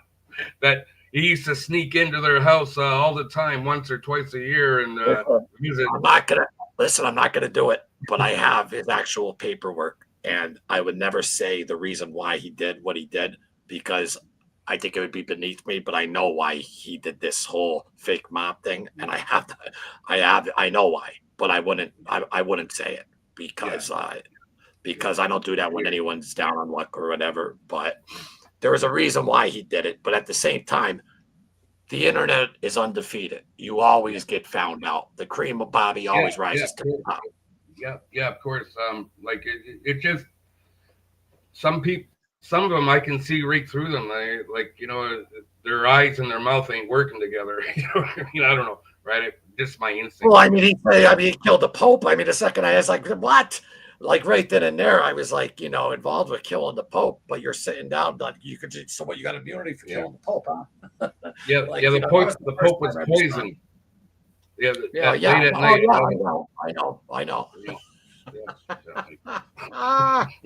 I did a mob hit on the Pope. Yeah, I cat burgered myself into the Vatican and I whacked the Pope. I've been to Dallas where the kill shot was. It's literally less than 50 yards away. There's no way a sharp shooter would miss. Was only 50 yards away, that shot. Yeah. And also, too, though, they said he had a terrible shot, though, in the files. The USSR did on right here. But there was more. Yeah, but you got to understand how many shots. Yeah, but there was more, though, than one shot. And to do that, running up, he had to run up 5 flights of steps because he was seen, though, down in the, like it was kind of like the luncheon thing. Where's it at? Hold on. Wait 1 second. A memo, St. Petersburg. Wait 1 second. Oh, yeah, right there. Hold on. I moved a comment. Describing the files, the KGB official doubted that anyone could control Oswald, but noted that the KGB watched him closely and constantly while he was in the USSR. It also noted the file reflected that Oswald was a poor shot when he tried target firing in the Soviet Union. Yeah. I mean, who knows? Now, if you're taking one shot, okay, I understand, but there's supposedly 3, correct? Yeah, like look at the magic bullet and you know what I mean? Like from different angles. Yeah, he was framed, man. What happened to Kennedy's brain, though, during the autopsy, all that type of stuff? Like it's just there's too many holes in it. The CIA, Russia, mafia. I just think they are all involved. That's my. I'm not saying that's concrete. Well, they have that surgeon that seen his head before he was kicked out of the room or something like that. And crazy. Yeah, too many things are like whatever. There's my man, Dr. Sloth Bernstein. How you doing, my friend? This guy actually knows his stuff too. I love this. Is that the guy that in Canada, Mr. Bernstein? Yeah, I watched some of his videos. Yeah. No. I not that guy. Scott Bernstein. Oh, okay. This is Sloth Bernstein, and I don't know if he's on. What's the word I'm looking for? When you're like impersonating, but I think he uses the last name because of Scott Bernstein. I'm not sure. Right. Because I had Brett on from NYC Crime Spot, and great friend of mine, and he was saying, how like Scott Bernstein always like so-and-so made it to captain, talking about current stuff. And he's like, congratulations to Johnny Fontani, King Ngango. I'm just making up a fucking name. I don't talk about our friend Crafty one. That Scott Bernstein, Crafty one was helping him out with some information, and then he went on his podcast or something and made it look like it was all him and left Crafty in the wind. Yeah. So in that still though, 3 floors, boom, boom, boom, boom, boom, boom, boom, 3 shots too. 3 shots though to get off though with that type of rifle though. It wasn't just one shot though. That's the thing. So, but my thing is this: even if Oswald shot him, right? Oswald could have shot him. Okay. Yeah. Oswald would have to have known the speed. Oswald would have had to have known the inside information on how fast that car was going too, to take those kind of shots too on a moving target. They changed the route last minute. And exactly. You see the footage of the Secret Service guys running, and then they stop. Yeah, exactly. But Oswald would have to had to know the speed of how the car was slowing down, right? He would have to know that to take that shot, in which they changed it at the last minute. So how would he know? Like, you know what I mean, right? But there was more than all over the air. There's too many. I know. There's too many anomalies. He was framed. Period. Like in my opinion, anyways, right? So. Wait, did I miss Dominic say something about? There was a guy that claimed to be Paul Castellano. Oh, I remember him there for a while. I remember him. I saw him. Yeah, and then people were hitting him up with, he went away quick. I remember him. Like, it's unbelievable. Like, some people just wake up one day and they're like, you know what? I'm just going to tell everyone that I was in the mafia and I did it. Like, don't they understand, though? Like, that's the internet. Like, you're going to get decimated. All people got to do, this shit right here is not hard to get. You know what I mean? Yeah, exactly. Yeah. So, that guy, I do remember him, Dominic. Oh, God. Boston Irish remembers him. Yes, it's a gimmick. Yes, like a gimmick. I got you. So no, the guy you're talking about, Bobby, though, the real Bernstein, who actually has some credibility though, because he's involved with some books and like he did accomplish some stuff and all that. but like he's like a mafia, almost like cheerleader in a way. But he talks about current stuff, like so and so Yeah. made it to captain, like this and that. Like I would never do that or try to jam someone up. I only Yeah. talk about stuff from the past, like with you. If anyone Yeah. doesn't know, Bobby right here, Bobby, Yeah. Bobby lived a life that a lot of these guys that you see on YouTube, it makes it look like a game of patty cake. Let's put it that way. And you don't go around boasting and this or that. You just, you actually told your story your first time on this channel, which I'm very grateful for. And anyone can watch it, The Hard Life of Bobby Bright. Yeah. Thank you But, for letting me. yeah, and RIP though to Dean Kovskoff. I still swear to God, to this day, almost every other night, still watch Cinderella Man in the Ring, like looking for Dean. Yeah. And Dean was a great guy. Yeah. Great guy. But you see the difference though when you watch it. Then you see where when he takes a shot, it's Dean, and then you know what I mean, right? Yeah, Bobby, tell him to tell the people watching the story about Rob when you saw Rizzuto. Didn't see him actually. Sat down. Well, the first time we met, Dean. Dean calls me up and says, "What are you doing?" I say, "Nothing." He goes, "Okay, we're going to Montreal." So he picks me up and he's whispering. He goes, "These are the guys that for the New York thing, right? The three captains. Yeah, right? This is our first meeting, Vito Rizzuto."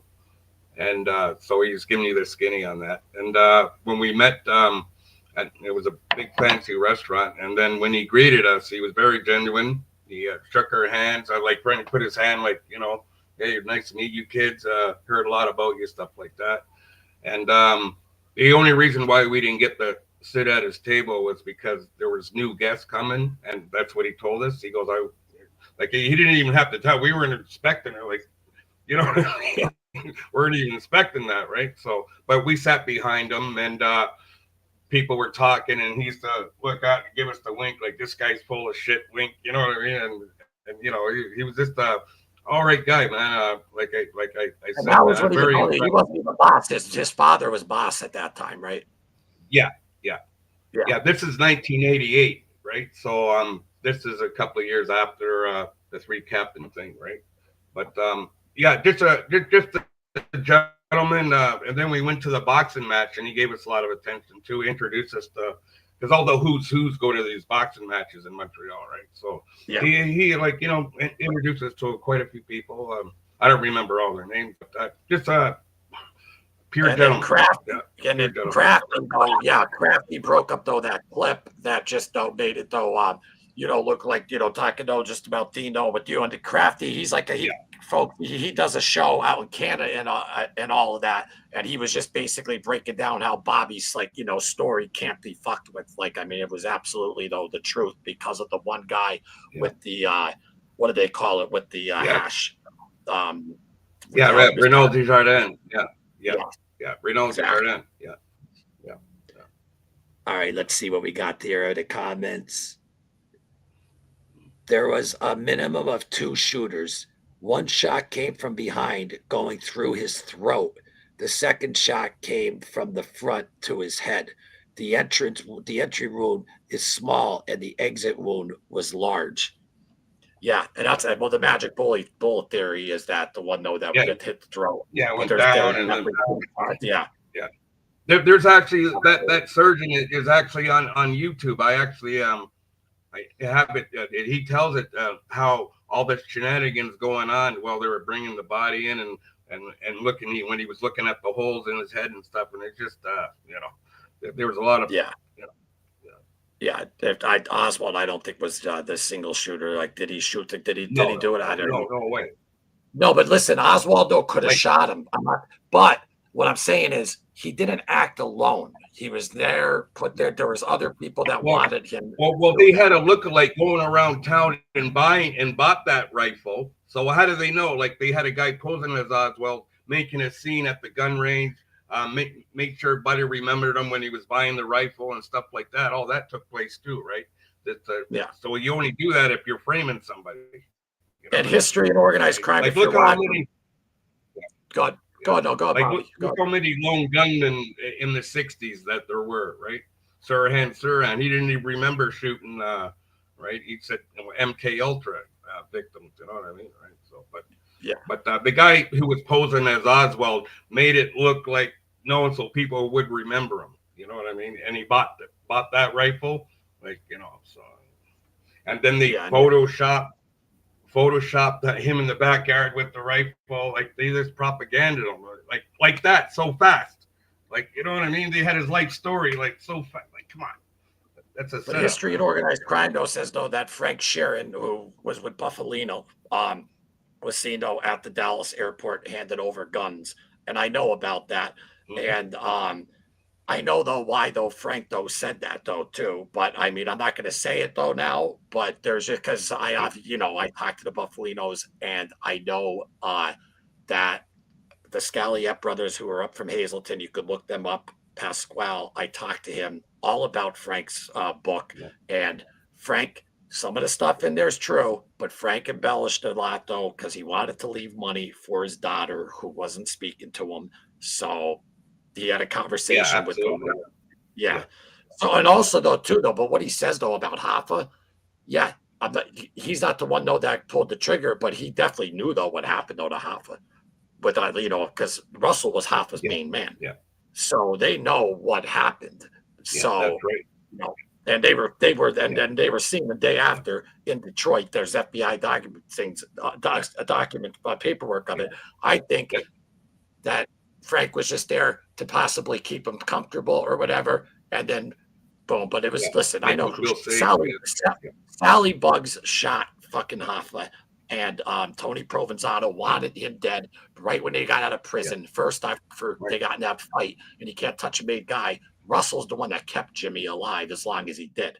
But then when Hoffa wouldn't listen, Yeah. Russell finally gave the nod, and then that's when Hoffa. Well, Hopper was on the news trying, like, kind of threatening him. Well, I can tell stories, I can do this and that, and he was like threatening him too, right? Well, The yeah, whole but outfit, Russell right? was trying to be like because Russell loved him. He was trying. It was his main guy, and he was trying to tell him like, and that just shows you the power Russell had. These guys wouldn't touch him until Russ was like, Yeah. "All right," and then when Russ gave that Yeah. nod, boom, and Yeah, Sally because he Bug, went right on live TV and threatened them all, right? So yeah, that's it, yeah, right? that's it. You gotta go, Yeah. and And at first, Russ was even Yeah. saying, though, like, oh, because he runs his mouth and stuff. But then, though, when he legitimately, though, did it, though, like on TV, and then that was just, okay, gotta go. Yeah, And it just kind of enough's shows enough. you, He's though, got the to go. power.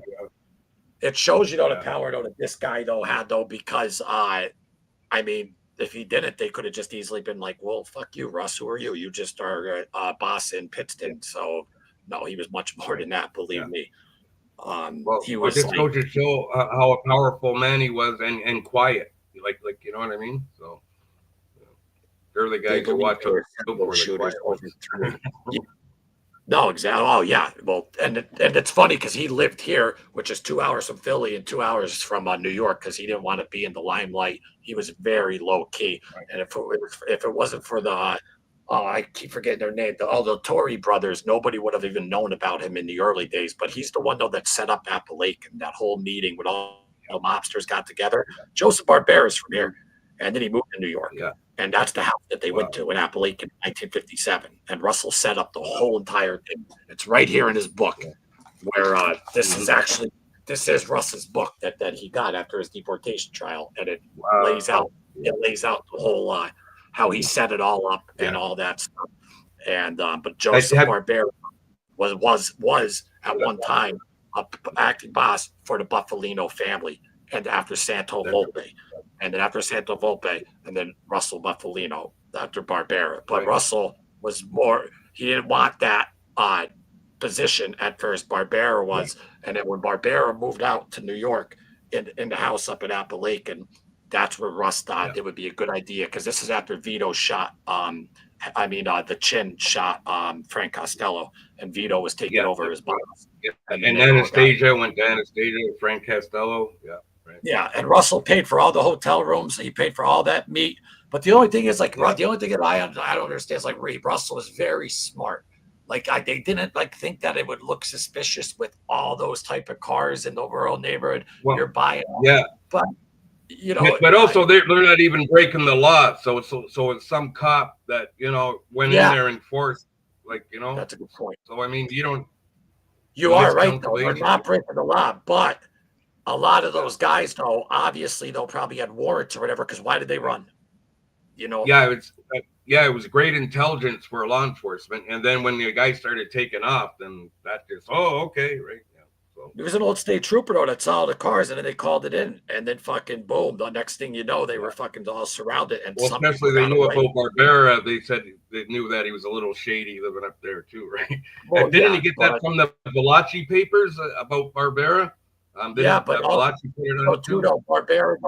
The whole excuse though was though that they all were told that they were all going to visit a sick friend because he had a heart Yeah. problem, Barbarian, and that's what Russ told everyone. And you know, I'm not saying it's stupid though, like what he did, but I maybe because they thought it was secluded that there's not going to be eyes on us, which he was right Yeah. on that.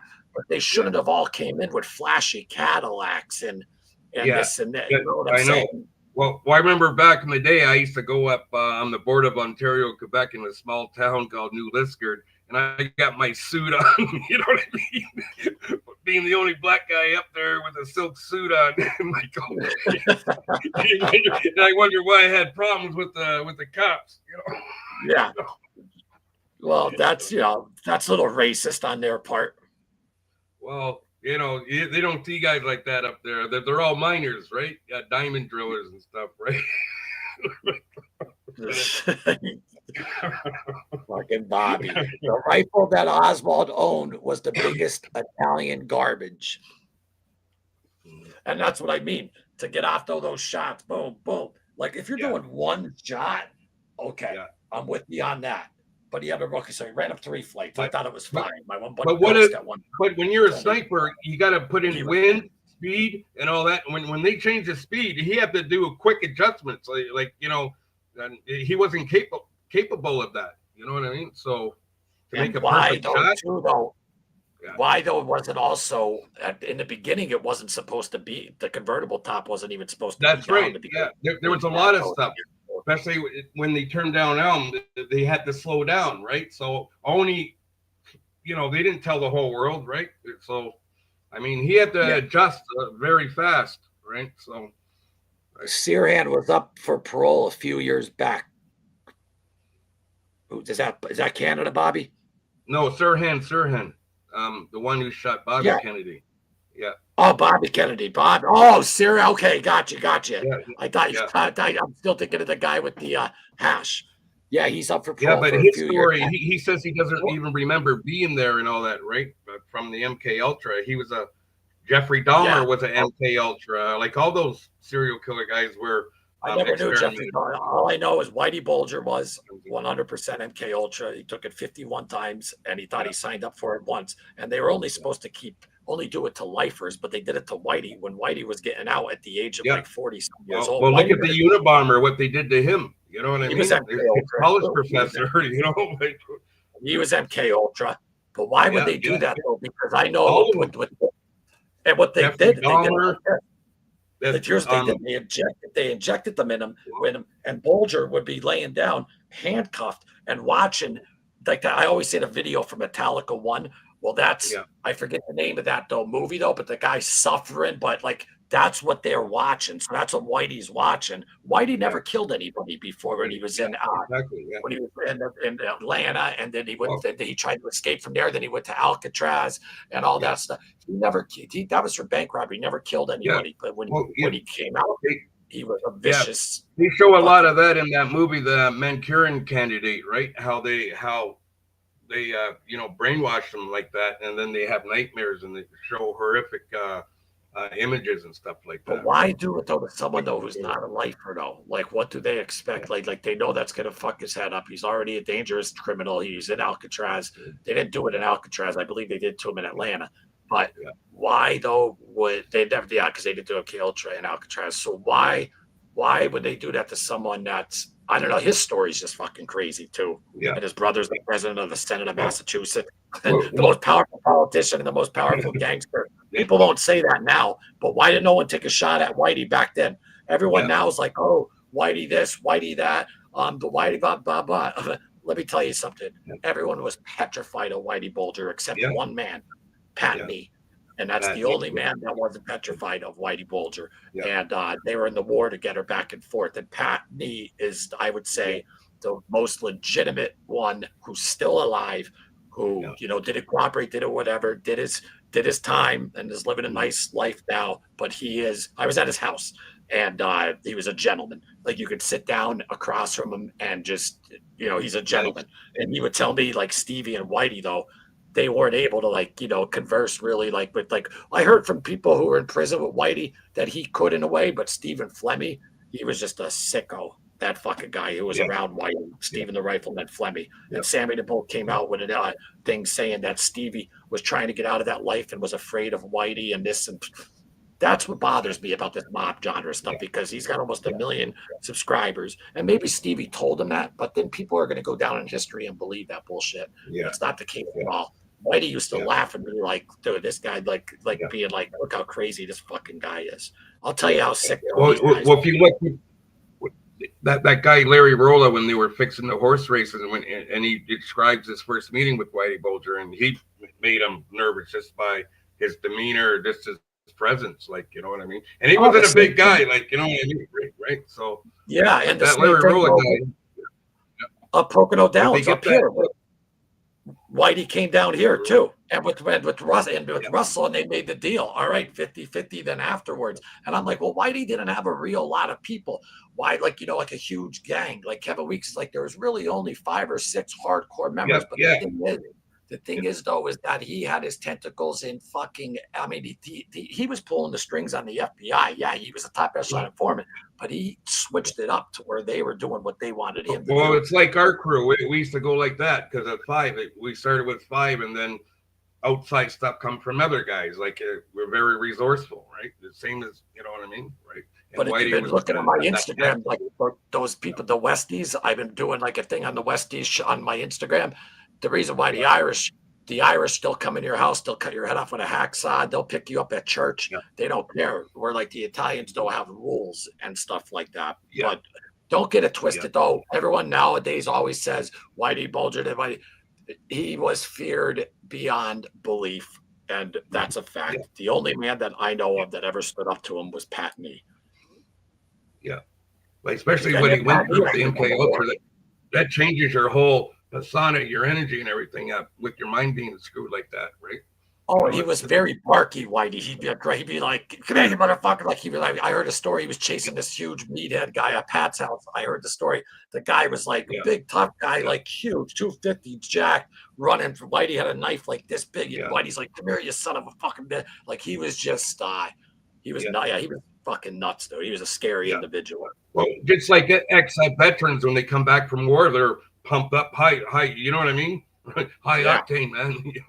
like zero fucks Especially though. Getting it after Alcatraz, that. getting your mind fucked with. Wow, See, man, he we hear definitely had about it that aura. more. Don't fuck with the Yeah, aura, right? we hear about it on TV and this or that, though. But I try to no, like, look at what these people seen over there. Their best buddies getting killed right next to them. It's like you can't even Yeah, comprehend it. Like, you know what I mean? Like, I that's don't right. just say like, Yeah, "Oh, you're a vet, thank you." I'm like, "Thank you," because like yeah, that's look, like, you know what I mean? yeah, Like, that's just insane. Like, the shit that they went through yeah, and had to yeah, go for through, sure, man. and Yeah, and they don't fucking yeah. deserve to get treated the way that they get treated. I mean, I see Vietnam Oh, I vets know. getting It's disgusting. for money. It's It, fucking terrible. it's disgusting how every country treats their vets. It's disgusting. Yeah. If you haven't done so already, show Loomis and the Loomis Show some love by hitting that like button and subscribe. And thank you, Dominic. I appreciate you, my Right man. on, Dominic. Yep. Yeah, Yeah, guys. I I better mean, hit the like button too. yeah, you hit the like button, Bobby. Hit Yeah, that but like hey, button. yeah, I forgot, bro. You hit it. Hit the son of a bitch. Great show, Loomis. Great, Bobby. No, Bobby, I love Bobby out all the Yeah, time. Bobby's the right on. man. Darren, I own many guns and I own Berettas. They make good shotguns. 380 is okay. 92 FS, I don't like. See, I'm more handgun pistol guy myself, but I want an AR-15 and an AK. But or maybe I'll get a 30-06 or something like that eventually, though. But I have a 45. Well, I have 45 M&P Smith and Wesson, 9 Glock 17. I don't need to say all my weapons though, but I love my handguns. I want to get a revolver though next. I have a little 380 Berza too. They're made in Argentina though, but I love it though. The size of it never jammed on me once, Bobby, in 12 years. Yeah, right on, man. Yeah. Good to see you, Bobby. Mike Amari, that's a good man right there, Mike. From up in Maine. That's my buddy. My friend Ronnie's on too. Hey, Ronnie. Yeah. All right. This man right here knows about some guns. Windage and elevation had to be adjusted. A well-trained individual can do it. Yeah, definitely a well-trained individual though could do it. But could he do it though? Could he shoot to? How could he hit the throat? The way though the throat though was hit though too. Like that magic bullet theory. Like I said, when you're sniping somebody, you got wind, you got speed, you got a lot of omni before you can take the headshot though. That headshot could have been Oswald, without a doubt, the one that boom, without a doubt. But that single magic bullet, I don't know how anyone in their right mind can believe that. And especially just taking one shot without any practice. He would have to have practiced on a moving target beforehand, like you know what I mean. And his story leading up to assassination, so, yeah, it's crazy. I just put up over the USSR said, he was a terrible shot. In the files, it says, though, that he was a terrible shot. But they could say that to throw shade away from them as well. You got to look at both the whole sides. thing. They have two stories. Would be like that's how they do it. They confuse everybody with right, and even guys on news on NBC News crying and I knew, and they make it look so real and believable, but it's just all the theory. That's why it's never been solved. It's all been you're a conspiracy theory. He's crazy. That's how they do it. Right. So yeah, and I don't even get crazy like with conspiracy theories and all that type stuff with moon landing stuff and all that. But this one here, there's just too much. Well, I don't know. Francisco Fiorellini comes from a lineage of mafia members. His uncle and cousin was at the top 3 capo head. His cousin got shot by friendly fire and was paralyzed. Rizzuto was at that hit.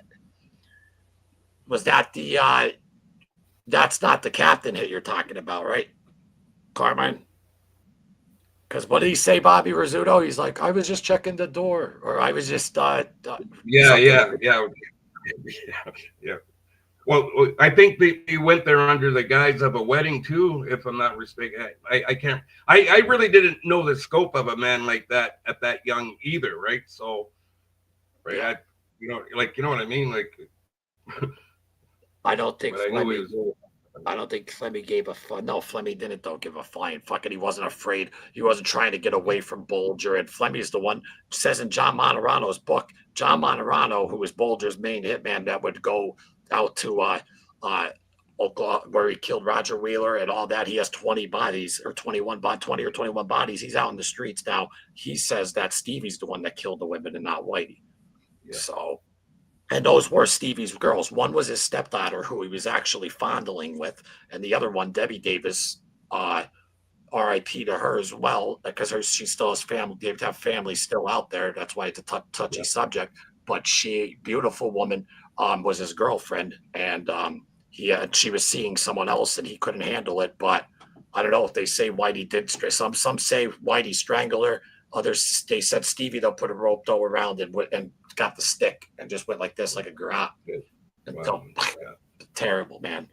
Yeah, they Bolger and that they weren't a crew to fuck with, and that's just a fact. Other people will say this and that now, but there was this guy who was just on Vlad TV from Boston. He looks like he's like a white rapper. I forget his name, but I love that he said that. He's like, a lot of people talk shit like in this and that on Whitey now, and he's a younger guy. He's even younger than me, but he's like, back in those days, no. Yeah. People were very intimidated by that man. Rob Jean's uncle walked into the hit and ran.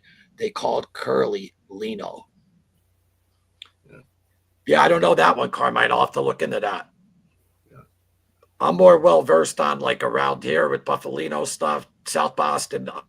Irish Mob. That's probably and Westies. I'm pretty good though with that, and I got good understanding of Five Family stuff and Gambinos and that type of stuff. But I would say the most well versed I'm on is with the Whitey Bulger story, without fact, and the Buffalo. I like the history. The guy that does the history and organizing. He's pretty thorough. I like him.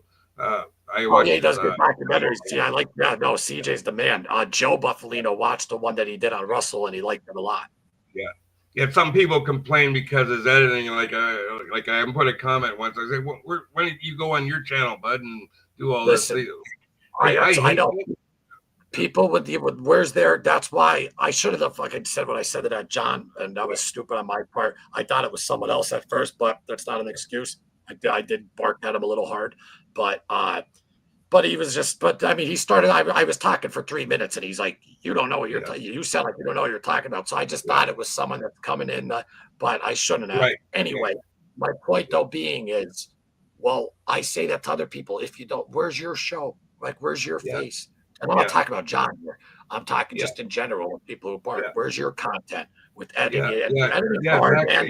Editing hard, like it's not easy. Like it's not like people don't realize all the work that goes into. Like look at you. You were up all night. Remember? Like I'm going. Holy cow! Remember that week where I just was not? I was dead. I was dead. Like little tiny clips. Like you got to stop. Then you got to like remember exactly the exact tenth of a second where you're at if you want to put it. It's not easy, but people don't give it. They just, they want to just like I hate gaslighting, but some people need to be told, like, hey, man, like, have some manners. Yeah. You know what I mean, right? Or how about this? How about this? There's a million other channels out there. Just swipe away. Yeah, that's what I mean. Right? Swipe away. Yeah. But Darren Cassie, one guy got away. Wounded Carmine after that hit. He's talking to Carmine about that hit. Yeah, I got to look into that. I don't know. There was a second cleanup team at the 3 Capo hit. It's not law. No shit. Told you, Carmine. Donnie Brasco himself. They were showing him hacks on a leg off. Okay, yeah, like a Fed could really do that. He wasn't there for that hit, and they would have pulled that operation just like that, dropping bodies up.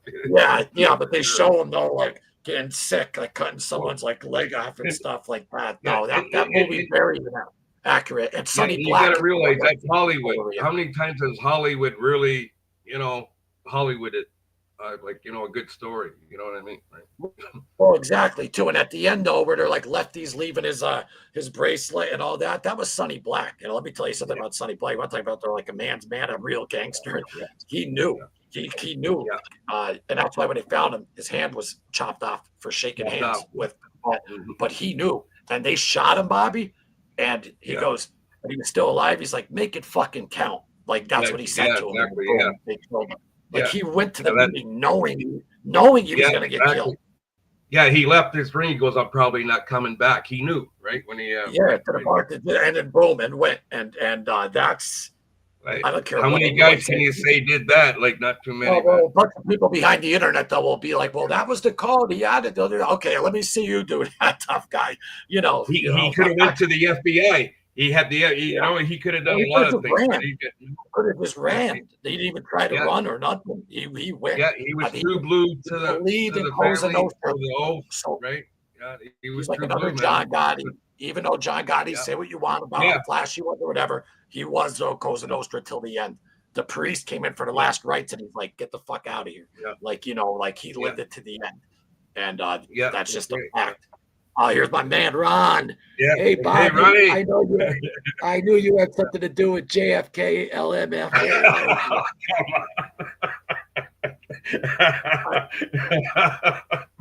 I appreciate Ron. Ron reached out to me yesterday. He's like, Loomis, where you been? Everything all right? Blah blah blah. Great guy right there. Glad you're here, Ron. Yeah, right on, Ronnie. How you doing, bro? Ron, I'd love to meet you, man. When I come out, man. I'll be out in Canada in no time. Darren, I have a 380 Glock 19 and a SIG, and an under 12 gauge 390 at 12. Carmine, you're well protected. Please press like and subscribe. Yeah. Thank you so much, OG Ruby. Loomis, you can own a suppressor in Pennsylvania. Just apply with the ATF. I mean, that is so true. But I mean, Yeah, you could, for like, if you don't want it sounded too loud. And the range I used to go up Suskin Road, though, that you can't do that anymore. I have a yeah, spot where, but you're not supposed to, yeah. but whatever. But I'm not planning on killing anyone either, though, Carmine. But Oh, that's look good to look know. how they demonize the AR-15. It's just a normal hunting rifle. You know what I mean, right? Yeah. When Like they Carmine, use I'm just breaking balls. Like when some people take me serious, like I'm being a smart well, ass. they When I make come out, criminals out of honest I'm gun just owners, joking which around. is your right to That's bear good to know. arms. You know what I mean? Now they're criminalizing it. Like this is communism and fashion, like Marxists. Yeah. Wasn't Oswald in the Marine Corps? Well, Oswald though was like, but over the Soviets though, like doing fucking. I know he was doing from the files that I got fucking pulled up though, Yeah. but and I believe he was though in the Marine though. Well, he Corps, like, obviously had an FBI handler or CIA or something because he was jumping. He got citizenship to be Russian, and then he switched it to come back. Like that's power, like so fast. Like you know what yeah. I'm saying, right? Oh, and I want everyone to know this. This is the reason why this is alive. I'm no expert, no whatever. That's why I answer every question. I learn from the audience. So if anyone new's Yeah, coming here and I'm the host of this show, yeah, like, why doesn't he know this and that? Because I don't know everything. yeah. And I did live because I want to hear Yeah. everyone else's opinion. Well, That's yeah. all. From the information I get, I can only answer to the information I have. That's why I love this genre because we're learning every day something new, right? Like my boy Frankie says from Mob Right Kings, on, and it's Ronnie. Yeah, life is learning. Life is learning. Thank you, Ronnie. Under yeah, over that's smooth right. Carmine. Yeah, Gun talk. I'm not allowed to own guns up here in Canada. Lifetime ban. Yep. yeah. If you have a criminal record, you're not allowed to even have a fucking hunting rifle. That's what I mean. It's our What right to bear felon? arms, Well, like are you you said, saying felony? right? A felon, right?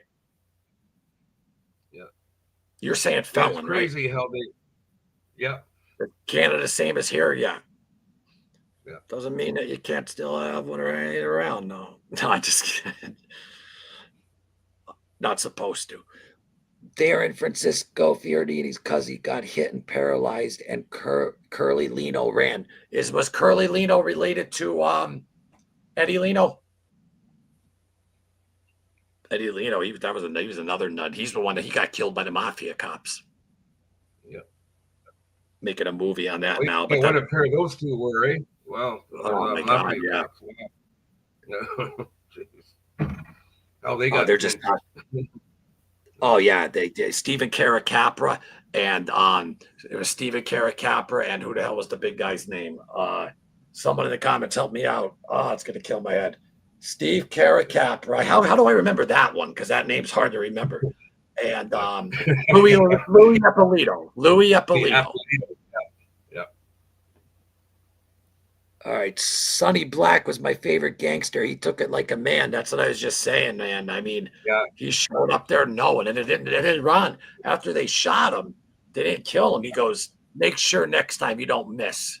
I mean, has anybody done a story on Sonny Black from childhood up or anything? Does your friend history in organized crime? What's his name? CJ.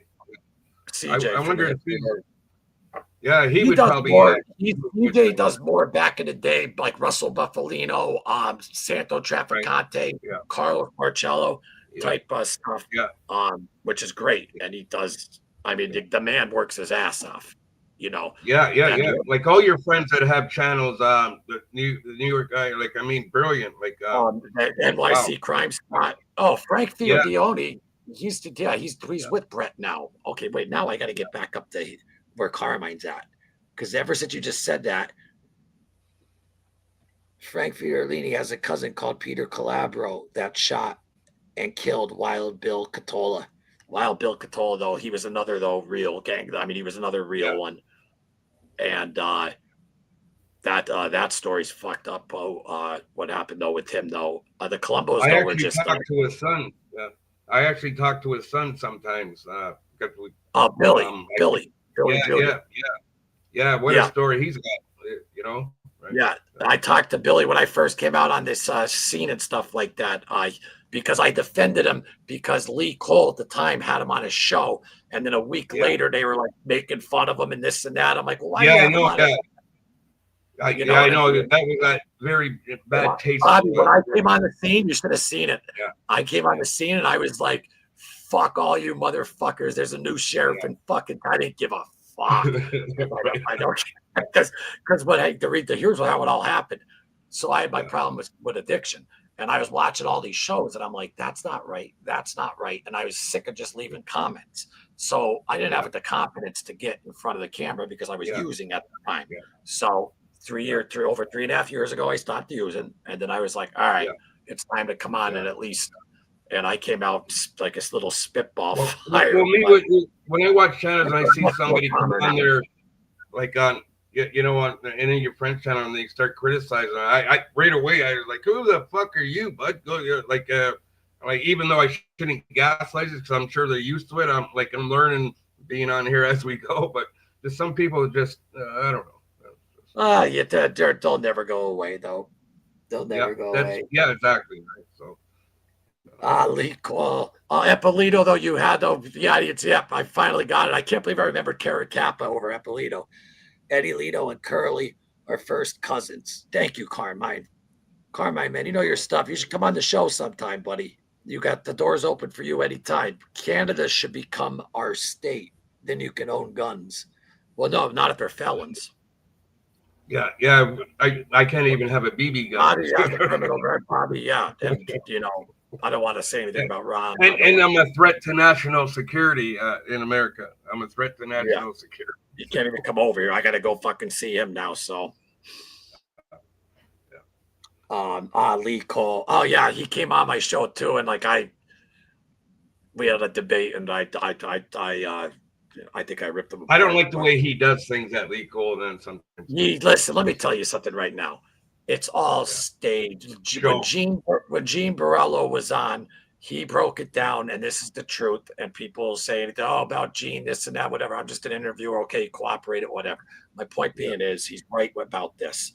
All those little mafia stuffs you see, it's all WWE. It's all for money. It's all to get the viewers, all that shit. Yeah, that's why I don't. Yeah, for sure. I don't do that. I don't try to beef though with other stations because then I don't know. I like to just try to do normal content. I don't feel good after. I don't make my money from this. I don't make my money from this. It's about the history. It's not about all this other stuff, right? And people lose track of that. It's about the history, stuff that none of us would ever know.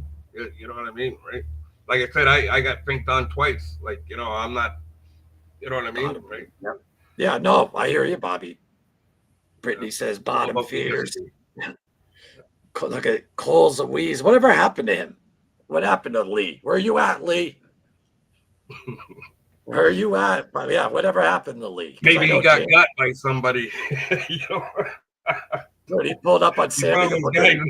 I can see somebody banging on his door and want to give it to him. Here's where I lost a little respect, though. No, not that not we're here. I lost respect immediately. But I was on his show before and stuff when I was doing when we were getting. I like good manners. I like good manners and integrity, man. He fucking drove out to Arizona though and fucking hunted down Sammy the Bull, and Sammy's fucking walks up to the car, and Sammy's son fucking smacks the fucking phone out of Lee's. And then he charges them or something? Did he phone the cops? No, he does a video and he goes, "You're about to see it's actually the Gravano crime family." Well, let me tell you one thing. Sammy the Bull, whatever, I don't care. If anyone ever, and I don't care if you could kill me, ever pulled up on my pops and just said I don't care if you could kill me or whatever. I'm gonna I don't even know what I would do. Yeah, I know. I'm like that too. I love when somebody comes up and ambushes. It's on. It's it. And it's easy because people say it's Sammy the Bull, but they don't look deep into it. That that's his kid though, and it's different when it. I mean, if I grew up, that'd be tough though too. Let's be honest. I mean, your father though, and you're living in New York City and this and that, and then your father cooperates and then comes over and stuff like that, and then they had to go to Arizona, and then everything that happened over there with the ecstasy and all that stuff, whatever. He was an adult in Gerard and he did his time. I'm just saying though that he did the right thing. He smacked it and Lee. Yeah, I agree. Lee went on and he was like, oh, he's like, It's the Gravano crime family because they got smacked. Dude, you're lucky that's all you got was smacked. Like if Yeah, that was absolutely. my father, and I'm taking Yeah. away, I'm not defending Sammy Gravano or any. Yeah. I'm saying just you pull up on Natural my instinct to father. protect your loved ones, your family, man. Natural Done. instinct, man. Done. Anything could happen. Done. He could have. Done. Me, come on, that's fine. You can pull up on me, that's fine. You pull up on my father, that's a different A animal. different story. Yeah, exactly. Joe owned the Ravenite Carmine. Yeah, who owned the Ravenite? Because, well, there's the apartment upstairs, though, where John would go and talk with the old lady when she was out of town, and that's how they Wasn't finally it got the underboss? Wasn't it Neil Delacroix? The Well, Ravenite? Delacroix was he was the one that was his spot beforehand. After he was the underboss. Well, I thought he owned it. Yeah, right. And then when he passed, it was left John, I guess. I don't know. Well, there was the Bergen Hunt and Fish Club too, which that was the first one. In yeah, Queens. But Delacroix though too is another he was Cosa Nostra all the way through and through, and that's why John waited though until after Neil died because they're on tape and he's like the boss is the boss is the boss because I think Neil though knew deep down that because he was dying too that John Gotti wasn't going to lay down and not do it. I mean, dude, John Gotti pulled that off. He killed fucking Castellano and didn't get killed. That's crazy. I mean, that's crazy. I mean, he was very, you say what you want though about him though, but a lot of people, people say he was absolutely though feared. He had, he had shooters. He had so many shooters too at any given time. Oh yeah. So that's why gas pipe and them, they did blow up. But that's the weird thing too, though, because that's someone mentioned this. Was it Brett? No, it wasn't Brett. It was talking about the Cingigante would never go for blowing up the car. Frankie, I was ready to say Lacasio, but Frankie DeChico. So that it could have been a Lucchese thing, but there's usually not car bombs. You only see the car bombs in Kansas City or Milwaukee. Sorry, with what the hell's his name? I have him right here. This guy. This is the guy. Yeah, this is the guy I believe who actually blew up what's his name's car. Ballesteri, yeah. Frank Ballesteri, I believe, is the one though that actually tried taking out what's his name? I'm saying Ace Rothstein from the movie, but what his real name in real life from Casino. Why the fuck did I remember these names? Yeah. Pesci played Tony Spilatro, and the other guy, his name was oh my god. Sometimes Bobby things just kill my head, and I have to. I know, me too, man. Me too. Well, I don't want to cheat and look at my phone, but what the fuck is it's so easy. I can't believe I don't know his name. Ace Rothstein, but the real name though was I even see the lawyer. I fucking see I see him in the yellow fucking hat. What's his name? Rosenberg or something or Frank Rosenberg, son of a bitch. Bobby, I told you not to tell me. But anyway. Sometimes I succeed my last name, But Frank, though, but Kansas City was involved though with that exchange, and he was involved in bombing. And the only other real bombing in America was with the Danny Green Wars at Cleveland. Yeah. So that whole, I think though they did it though because they did gas piping them with Frankie DeChico because they wanted to make it. But then who would they? Yeah, maybe to make it look like someone else or whatever. I don't know. Gas pipe was just a fucking head case. Well, that's part of the rules not to use bombs in their. But here's the thing, though. People keep saying the Chin was involved with that, but the Chin was so old school Cosa Nostra that he wanted to do that and put people in danger. And that's who it was. Frankie from Mob King and Fitzgerald was saying. Yeah, they figured because John Gotti broke the move, he didn't get the permission from the commission. So they figured, well, he broke, you know what I mean? Rosenthal, yeah. But he broke broke things that not getting permission from the commission. So I think the bomb had something to do with that along those lines too, right? So. Yeah, Brittany, thank you very much. I know sometimes we get into it though here, and thank you very much. Yeah, nice meeting you, Brittany. Yeah, very nice meeting you. Thank you for becoming a member. As a reminder, if anyone wants to join and become a member, that means that you absolutely could be on the show anytime, any type of content that you want. She's a really cool lady. You can tell. Hey, yeah, right on, Brittany. Bobby, I'm trying to do a marketing thing here, and you're blowing my bullshit. What are you doing here? Come on. So anyway, good night, Brittany. No, I'm just kidding. Brittany, have a beautiful night. I'll talk to you soon. Take care, and thanks again. But anyway, if anyone though joins, and I don't even know what the join the cheapest goddamn one. But what I'm saying is, anyone though could come on. Anyone could. It's not, if you read the perks, it says, oh, he'll shout you out. No, the door's open. You come on the fucking show. If you want a piece of content or a story that you want me to do, or if you want me to go over, if you're into the Buffalino type stuff, and I go up to Pittston and fucking do a tour all there of where the real Irishman, where it really should have been fucking recorded, and to his literally right across the fucking bridge, literally right there, 10 minutes away, is the cemetery where him and Santo Volpe are both buried, and he wasn't killed. I mean, not killed. He didn't die in prison like the Irishman said, and then put in the prison cemetery. I mean, I've been over to his mausoleum. If you go on Instagram and go to the official Buffalino family page, there's a ton of stuff there that you'll see, rare photos, rare whatever, that me and the family run. And I think you guys will like it. And if you want to follow me on Instagram, it's in the description. Click the link, because I put up a lot of different shit than on here. I'm on Instagram a lot, so give me a follow on Insta. But anyway, go ahead, Bobby. I had to do my little, I used to always be like, oh, F the money or F promotion and this or that. But sometimes, I'm going to throw it out there. Why not promote a little bit?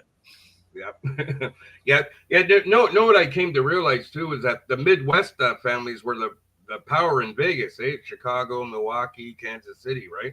They were they were the power base city. I like before I got into this genre like a lot. I always thought it was the Gambinos, or you know what I mean, a New York family. Well, they're separate entities, and because that's the East Coast, West Coast. But here's an interesting picture. It tells you another thing about Russell Buffalino.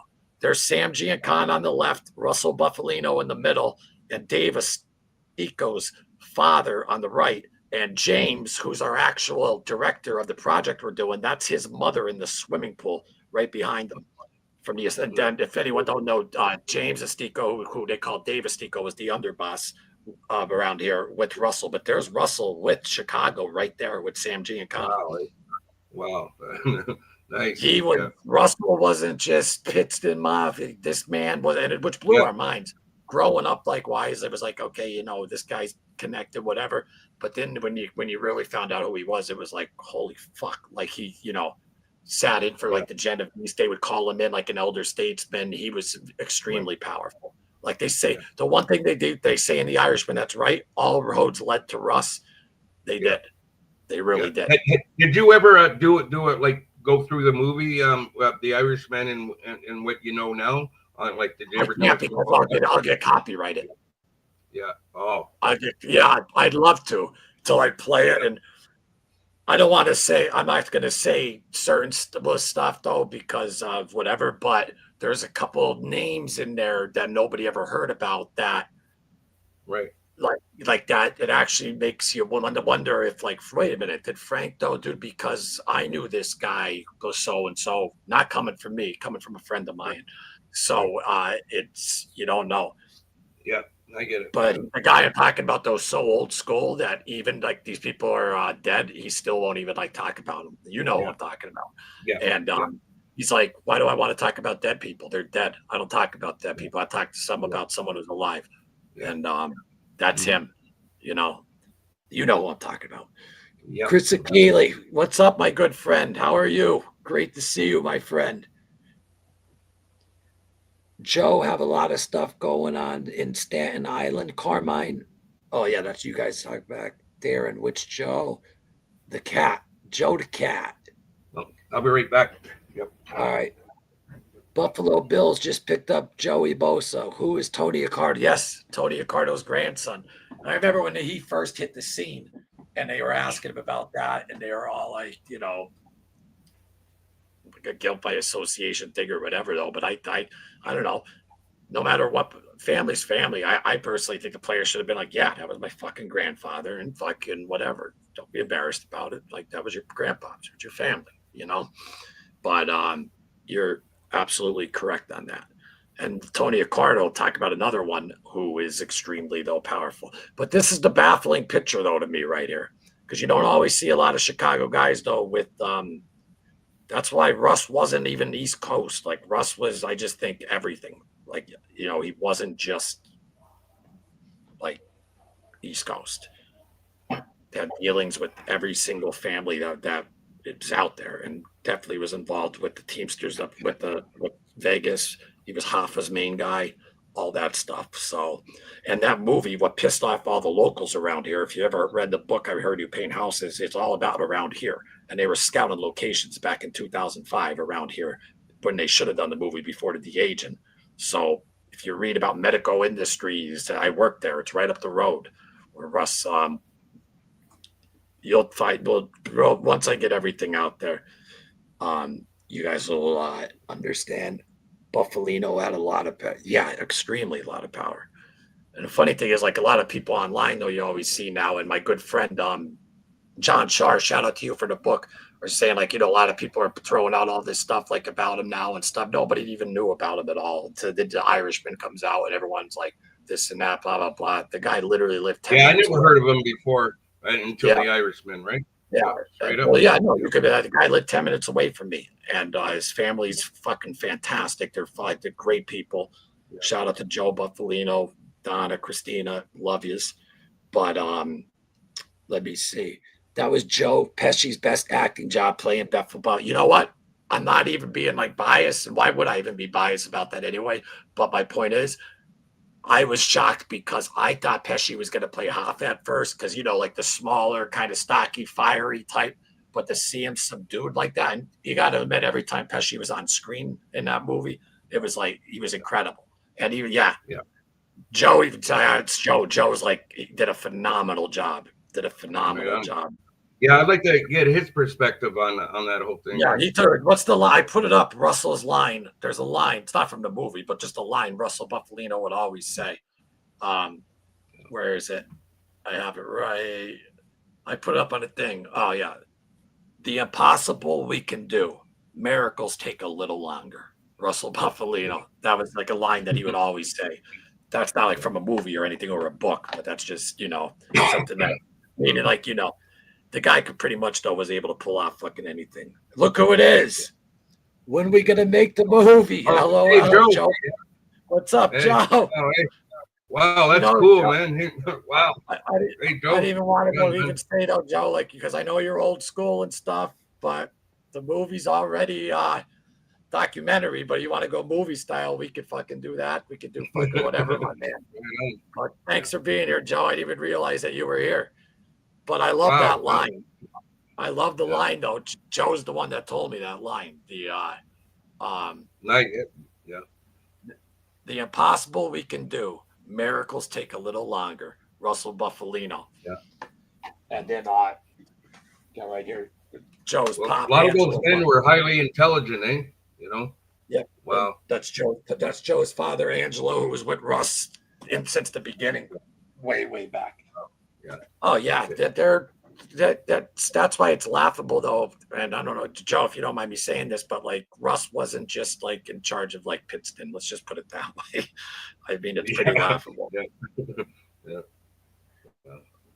Always, my man, got your back, Joe. Like we always say to everyone, bring it on. Some clown came out here the other day going, I'm gonna. You want to talk about trolls? Some guy the other day comes on and goes, I'm going to do everything in my power to get the Buffalinos to stop talking to you. Guess what? Good fucking luck, buddy. Bring it on. Wow. Joe, I'd fucking walk off a cliff for you, my man. And I know you do. You know what? A lot of those guys sit behind the computer. They're scary as a glass of milk. Like in person, they're probably scary as a glass of milk. Oh, yeah, but they're going to do everything in their power. Good luck with that. And Joe, I'm not going to tell Joe, just the story, what you said to the person at the supermarket. I'll leave it at that. So don't sleep on Joe. Let's just put it that way. Thanks for being here, though, buddy. I love you.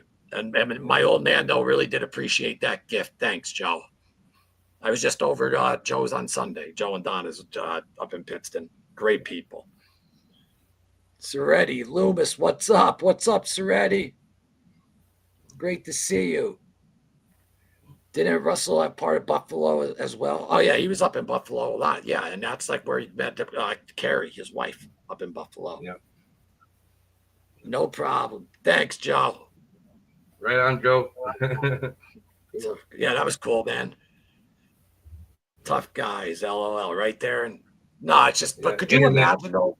Could you imagine I like know, being internet someone out tough there guy. going like, I'm gonna get the Buffalinos to stop talking to Loomis? Like, I mean, Yeah, dude, the jealousy and hate or whatever of people, it's like, what are you yeah, I know. live Well, your life. I mean, it's just that, yeah. you know what I No, mean? no, Like, it gets me when they were going on about you being a rat. Say, well, they all watched the movie Goodfellas. You know what I mean? About no, not even tourists that. that No, walk fuck all that. No, around the no, no. hill. No. Yeah, Let's no. Oh, what? yeah, Because I interviewed Anthony Arlotta and Gene. yeah, Okay. So did yeah, Vlad. All those guys went on Vlad. yeah, So did yeah, the Connect. All those guys went on the Connect. I'm the one that yeah, got one of them on both of the shows. yeah, So yeah, give me a break. yeah, I laugh at them. yeah. I'm my Yeah, I own don't man. see the logic in that. This is all about the history, man. Period. End That's of it. story. It's the history. I'm not. It's 2025. Wake up. You know, Yeah, whatever. But the one yeah, guy though was all like he knew about Aerolata the whole time. Never had a problem with Aerolata. He was like, I was at his house the night before I went to Aerolata's, and he's like, dude, of yeah, course you got. He goes, you weren't in the mob. He's like, you got to interview them to get the show going. And then once someone came on board, he started kid. But yet he says yeah. Whitey Bulger couldn't make him do whatever. That's why Kevin Weeks worked with him. Give me a break. Give me a break. Whitey Bulger would have fucking chopped his head off and Yeah, fucking, yeah, kicked it down the road. yeah. Hold on. What do you got, Joe? They even had a Pittston club up in Buffalo. Yeah, no shit. So Pittston is the area where Joe lives and Joe's from, and where Russell's from. Like, you look at the Pittston Mafia, but they had a Pittston club up in Buffalo. So that All right. answers your question too, right there. Chris Aquila. Thanks for that, Joe. And then Russell got this from the Elks Club for Man of the Year. And they held a Wow. big thing down at Chimneys. They presented a Man of the Year Oh, because he Nick. was he was so given. Listen, everyone wants to Yeah. talk about the gangster stuff, but the good he did and the amount of jobs he got people and I helping know. move and There's so or many people I know. Well, I could use Dean and I. We used to do all kinds of good deeds and the help of, like, you know what I mean. See, people get this image because of Hollywood movies. You know what I mean? It's just yeah, exactly. Well, that's what it is. yeah. Joe, thanks for all that info on Buffalo, the Pittston Club up there. That's the dumbest logic, isn't it, Soretti? It's Yeah. you know what? I'm just a little mad though at myself though because I shouldn't have done what I've done though for a certain. But you live and learn. I'm not a victim or nothing. Whatever. I did something for someone who was a good friend of mine who was behind the scenes. Every time I was up with Aerolata, he knew everything. But then once Mister Ba tells him something, okay. Fuck that. I'm my own man. I don't give a fuck if even one of the mafia bosses that are out there talking has a problem. I'll tell them, fuck you. I don't care. I really don't. And some people are Yeah, going to there's look no at that logic behind that. Let's face it. I'm not kissing ass. There's no I logic. don't give a shit. I'm not the one though that's going to bow down. Mr. Integrity, I have way more integrity than that guy. After that, you got more integrity in your pinky finger. And the people watching don't understand the behind the scenes stuff and all that stuff. But I'm just speaking facts here. So he'll learn because he had a loyal motherfucker who was fucking. You know how I am, Bobby, with stuff. Yeah. So Well, you whatever. catch more D's with honey. You don't have to be big, but you got solid people. Like a lot of you got people that come on here, man. You guys are like a family. Like that's what I liked about your show when I first started coming on. Bobby, everything you've been through, though, you make most of these guys don't look like whatever gay patty cake. I mean, I'm just being honest. But give me a break. Ron Archer. I'll see you when you come up in Canada. Steak dinner on me, boys. Have a good night. I got to get up at 3 a.m. Ron, great seeing you. Right on, my Ron. friend. Yeah. Right on, brother. Yeah, it'd be nice to see you again, Ron. Yep. Yeah, Ron, man, I'd love to meet you, my friend. I'd love to meet you. Absolutely. Yeah, we had some good guys here, man. That's the dumb. What was I going to say? I will say this because just to piss people off, though, because this is going to piss people off. So out of everyone who cooperated and who's out there in the genre, because I met a lot of people from over the past 3 years and all that. The one person though that people are going to get mad. Yeah, he cooperated 100%. But the one person that if he was like, let's say like after me, I'd have to really be on my toes is Anthony Arlotta. because he's fucking and people, they throw hate at him in this, and I get that, but I'm just being real. That doesn't mean though that he lost his wittiness and No. fucking. Well, it's like And he's that Gene Borello, well, yeah, but no offense to Gene, no offense to Gene. I'll see Gene coming a fucking mile away because Gene will post. I'm on my way to get Loomis. Aerolato. I get a kick out of him, man. He's brutally honest. You know what I mean? He's just, yeah. But I'm just saying though that Anthony Aerolato is an extremely dangerous individual, and that's just a fact, And I'm not afraid of him or anything like that. We were even arguing in his kitchen. He fucking smashes the table at me, and he's like, "Are you with me?" And I'm just looking at him like, "Dude, like, fucking chill out, like, relax, calm down." But my point being is, the other guy knew the whole time because I was coming from his house, and whatever. It's a joke. It's all money. Yeah. And he had made integrity is everything. Get the fuck out of here. You have no integrity. Pat Nee has way more integrity than you'll ever have. Yeah, sometimes that's all people have is money. That's all they have. They got no peace of mind. They got nothing. You know what I mean? And no, you're right, Bobby. And Chris, you know what? People don't like to hear that because he cooperated. And I get that. Nobody likes people who cooperate. Me too. I got cooperated on twice. Yeah, but I'm just saying though that the guy. I was in Springfield. Everyone's like, "Hey, Anthony." Even the guys like they had no problem whatsoever though with them or anything like that. And all I'm saying is that dude, it's not that he's just nuts. He's very calculated and smart, and he almost looks like he could work at Starbucks. Well, you can tell he's a thinker, right? Like he's highly intelligent. Like he breaks 10 moves ahead. Well, that's why we got through. And I'm not trying. This isn't me giving props or whatever. It's just me saying that legitimately that it is what it is, man. But I would be like, people just don't like hearing the truth, man. Yeah, because listen, there was one person though that was calling him I don't even like saying it though, because if I wasn't involved with that life, I'll say turncoat, but was calling him no rat, this and that. But that person though would never even, he has no bodies or whatever. Anthony's a killer, man. He's a killer. Well, the first time I saw you, you were walking on the street, and I'm going, "What balls this guy's got?" You know what I mean? Like, when you're wow, right? Well, I was thinking in my head, I was like, "What balls he got at first?" But then all of a sudden, I'm seeing all the people coming up. I'm like, nobody has a problem with this guy at all around here. This is all internet stuff, And then the people that yell this and that about him. He has them. He called up one of them, man. I'm like shaking in their boots, like we were standing outside the Basketball Hall of Fame, and I was just doing an interview and stuff. But that is though the truth, though. That guy, out of everyone though in the genre, like that guy will fucking kill you. That's just, and that's people don't want to hear that though. Like, well, how could you say that? Because he cooperated. Well, yeah, he cooperated, but that does not disregard though. It doesn't mean he doesn't know how to chuck the knuckles still, or Yeah.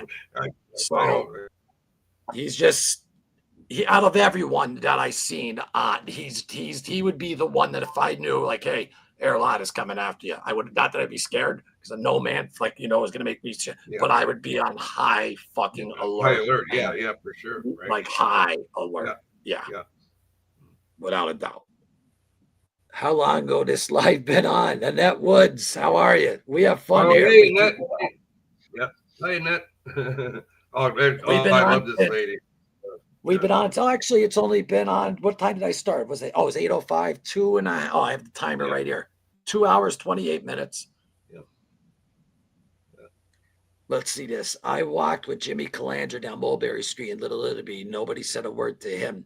Yeah, Jimmy though was more like no disrespect, but like he wasn't what what Aerolato is in Springfield. Like Aerolato was the boss in Springfield. He was captain for the Genovese. But Calandra, I can't say though a bad word about Jimmy Calandra, and I'm going to tell you why. When I first came out with Mafia, it was called Mafia Talk, right? And then I changed it to Mafia Truth. It was the Loomis Show, Mafia Talk for about 2 weeks. One day I woke up and there was an Instagram like, "Do you want to collab with Jimmy Calandra?" And I'm like, and I knew who he was. But I don't know him from Adam. And I turned on the video and he just took it upon himself to be like, "Mafia Talk with Loomis Santoro. Check him out." And I was like, oh man, that was cool of him. That was cool of him to do that. He didn't even know me, but it was just, so I didn't live that, guys. Listen, I'm an ex freaking drug addict that did drugs and got in some street fights. Okay, I wasn't in the mafia or any of that stuff, so that's why I'm not gonna just go around and berate and this and that. And the one person who wanted to team up with me, I wasn't gonna be his like, yeah, Yeah. yeah. So it was Yeah. a blessing. Like in I said, disguise. Hollywood has really put a stereotype on, you know what I mean, and it clouds people's judgment when they, you know, Here's all I'm going to say, and uh, this is a fact. All the people though that yeah, say that though about Anthony though, and they absolutely would not get in front of him. Absolutely yeah. not. Well, They wouldn't. well, the thing is, they're like this, but face to face, they know they're gonna, you know, they're gonna get dummied, right? And how embarrassing is They're that going for to you? get worse than dummy, but no, he changed Yeah, his life now for yeah, the better though. But yeah, yeah, he listen, when him and the Giaz brothers were growing up, and like the way they were so like violent, like they were. Now Freddie Giaz is the one that killed Whitey Bulger in prison, yeah, and yeah. I always say he killed the Whitey Bulger at 89 years old in a wheelchair. He didn't kill the real like Right. Whitey Bulger, obviously, Yeah, but he's the one that killed Bulger, and he worked for Anthony. And yeah, Anthony was, but Anthony will even say, I don't like saying I wasn't their boss. They were just my friends. Anthony never really even had to go into the mafia. He was making enough money with yeah, marijuana. He had millions. yeah, And then, yeah, but then the Genovese, though, he talked to them and he was just very smart and cunning. And yeah, yeah, yeah, I yeah, just tell it like it is, man. And yeah. I That's might not right. have been in the mafia, but I could read people and I know how the street works. Yeah, And that dude yeah, for right sure. there Yeah, will that's kill what you. it's all about, man. The history, everything, man. It's, you know, No, absolutely. And that's Bobby. Edward's 2025 now. But you get these yeah, people on here that go, oh, blah, blah, blah, this and yell this and that. I wouldn't do that unless I'd say it to, if I'm going to make a comment like that, you better believe I'm going to say it to your face. yeah, that's right. Like Joe Buffalino said, I don't want to talk about that. Like, because I told Joe, we're sitting down, I'm trying to get an interview out of Joe, right? And I'm like, Joe, I'm like, the person's gone now, and he's like, yeah, but I don't want to talk about that, people.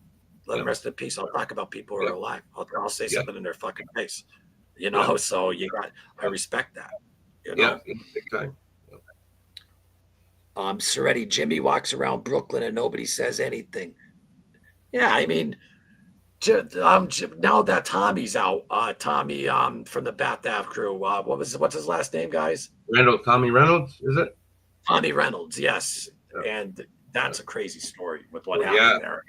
And yeah. he did an interview on Yeah, I watched that. It was very moving. The way he's, yeah, listen, I don't know if he has an Academy Award or whatever, though, but I mean, he did, though, seem very, very, yeah, very like yeah, that remorseful. was real, man. Yeah, that They were was. cracked out. They were cracked out on crack. And Yeah. that's not an excuse, but I'm No, saying, he though, was in when I watched it. He's telling it, man, telling the truth. and listen, that's a very, and he's got to live with that. But I just know from experience because I smoked crack before and it makes you Yeah, fucking all whatever. He probably just wigged out and fucking did whatever and then has to live with that. And like you saw how he was talking, he was like yeah, standing up there and like he was yeah. like, I'm not trying to fucking say whatever or this No, or that. What he did was no, yeah, absolutely wrong.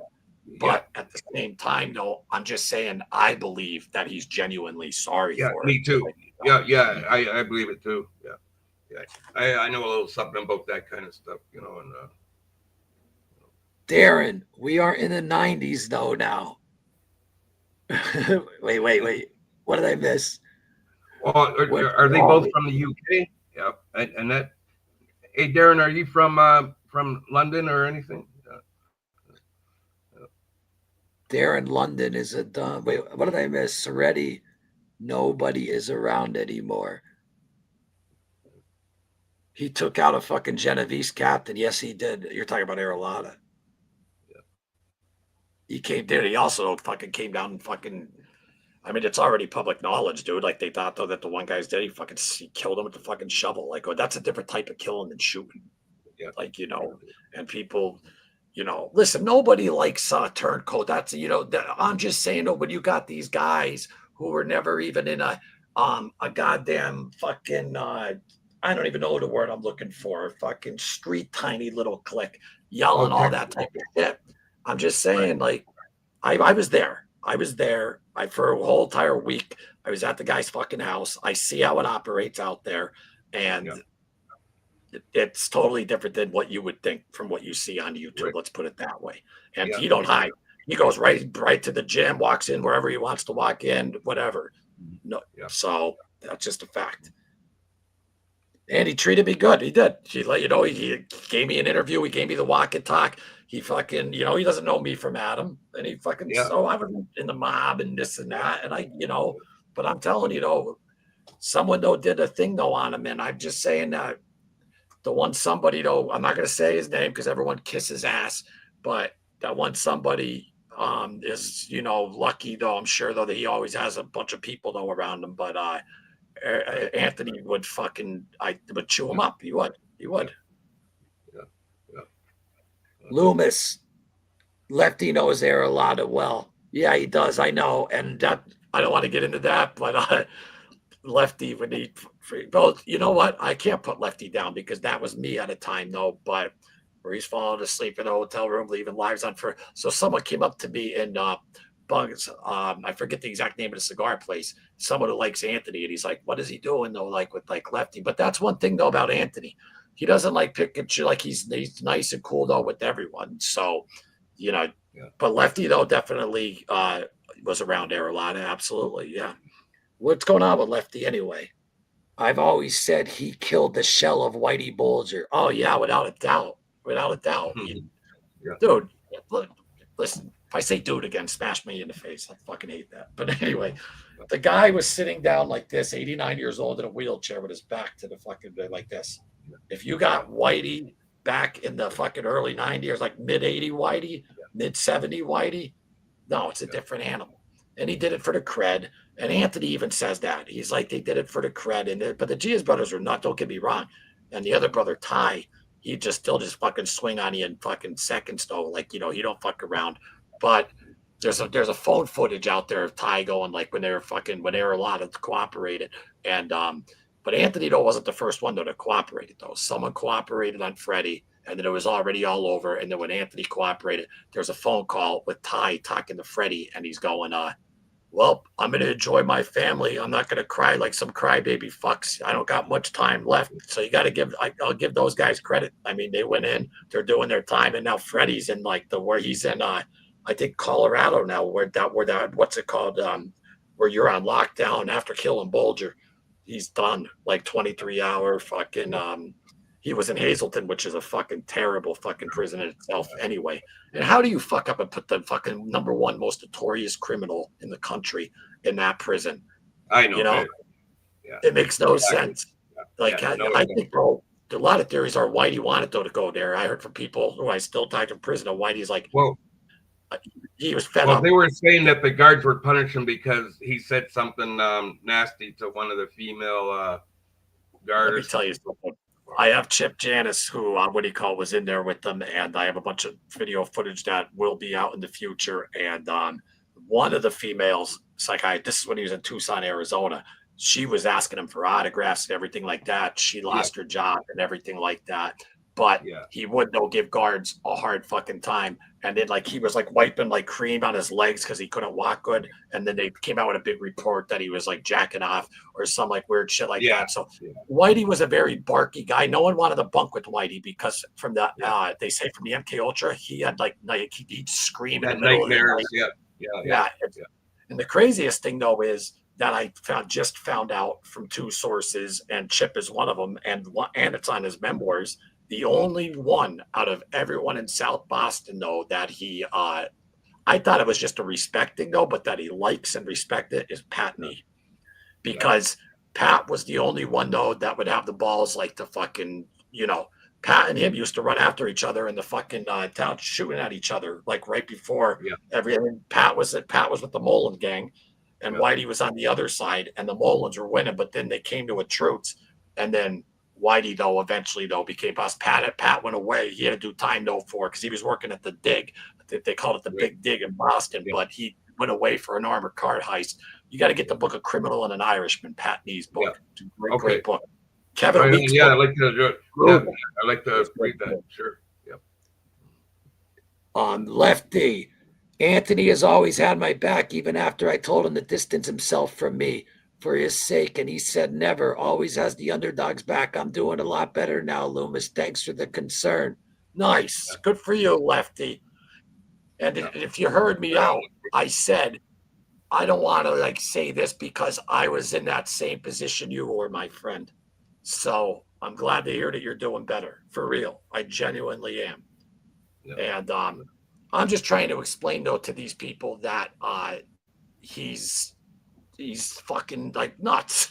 Well, fucking, people could yell this and yell that, but the guy, he'd be the one person that I'd have to be on my toes with if he's after me. And you, Bobby, you too, of course. See Chicky crying. No, what happened to Chicky?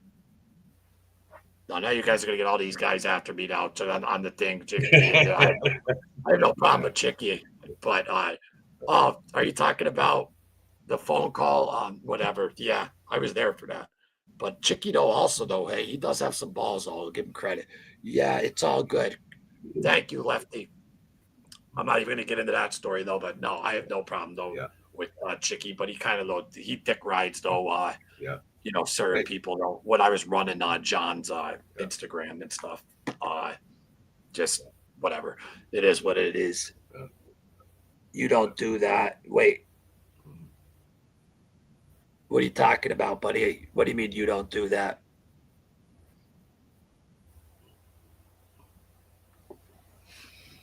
I lost him there.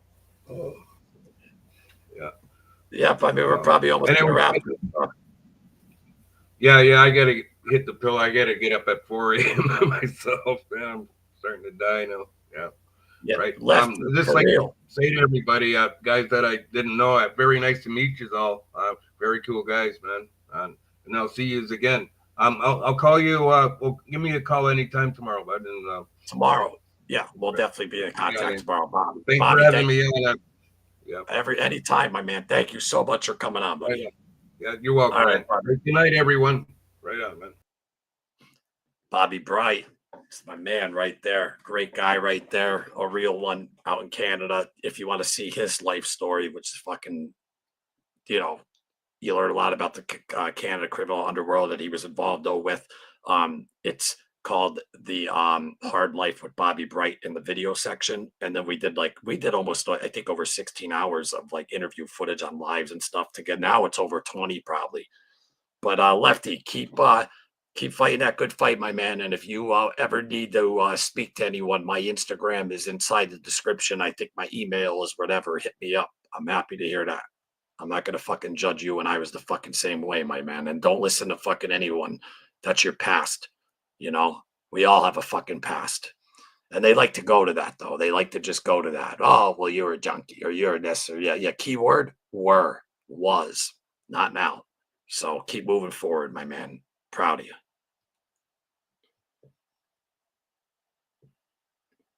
Damn, yeah, I saw that Chicky was crying because Grumpy Italian was making fun of him. Who's Grumpy Italian? See, guys, I'm not very well versed. You believe it or not, I'm not very well versed in this genre. Like, I'm not. Meaning, like, of all the people that are in it. Like, I know of, I'm trying to think, obviously, NYC Crime Spot. A great friend of mine. I'll watch a little bit of Blood on the Razor Wire, but I don't consider that though, even in this genre. He's like on his own, like doing his own thing and on his own level. I have a lot of respect for that guy. I like what he does. And he's done all that, and he doesn't try to he's just he seems like a solid guy. Who else do I watch? I don't know. Like I'm being honest. I don't know of a lot of Stacks. I haven't seen his show or anything in a while, but I remember Stacks. Obviously there's Vlad TV and the bigger ones, but and Michael Francese and I say Francese, Michael Francis, and which I almost am done with this book right here. This guy, though, you want to talk about a stand-up guy. Fucking went in on a crime that he didn't even do and fucking lived to 103. Yeah, I don't know these guys. I don't know who's the grumpy Italian. Who was the guy that I had a problem when I first came out, man? I had a problem with them, but then we became cool. Chicago something.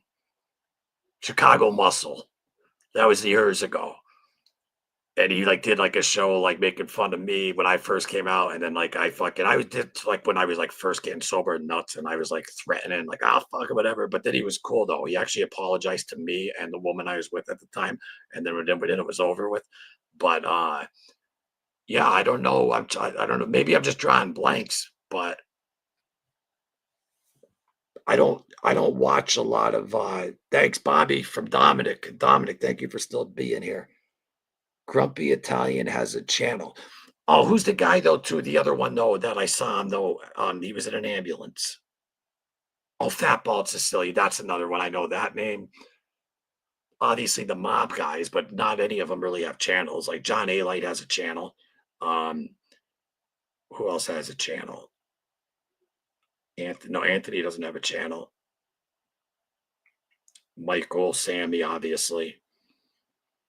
But like I try to like produce more content than watch. And then with this, what I've been doing behind the scenes with this project around my hometown, it's a lot. It's a lot of fucking work. If you guys saw behind me, all the files and all the pictures on Buffalino family and all that stuff that I'm working on, it's a lot of work. It's easy for people to scrutinize, to be like, oh yeah, you didn't get this done yet or that done yet. Yeah, okay, well, you give it a shot. It's a lot of work. And Joe, if you're still watching, there's a Facebook memory of me and you. It was already a year ago, which I mean, we already though we were talking way before it. But I'm saying though, when I was doing though the one interview though with you for that though, and all that footage is all here, ready and waiting. And this spring, stay tuned too, guys, for the nice. We're gonna do a nice little Pittston walk tour, and we'll announce all that. All done for tonight. Talk to you tomorrow. I'm Joe. Joe, I'm winding down myself, my man. Winding down. Thanks for watching. Appreciate you. And look out for that guy though. He's gonna get you, Joe. He's gonna get you to not talk to me. So bring it on. That's the next shirt, Joe. Bring it on. Love you, buddy. Give Donna my love. Great man right there. Oh, well, Lefty, I know that. I have a chip, but nobody watches much, or if they do, they watch they watch the bushes. Come on, Lefty, you keep it going. Mike Vermile, my man, Loomis, how you been? Host and chat. What's up, man? How you been? Been a little bit. Thanks for being here, guys. Hit that like button too. Get this moving. Even though we got off the JFK topic quick, probably have to change the thumbnails. It's tough with a live, and I'm going to be honest with me. When I do shows, it's I can't not talk. Like if I know that people are actually watching and stuff, like I appreciate that so much. Like I'm gonna see what you have to say. Like so it's hard for me to stay focused on just the content. But I'll make like a normal video of the JFK file stuff and put that up. But when I'm doing lives like this is basically a live channel for the people. And like I said, anyone could come in and talk. And like I said, and if anyone though wants to join, the perks are more than a shout out. And like I'll go wherever you want, do a fucking little episode or whatever. But if not, I don't. Just fucking thank you for your time. I always say like and subscribe, but thank you for your time, sincerely. It means a lot.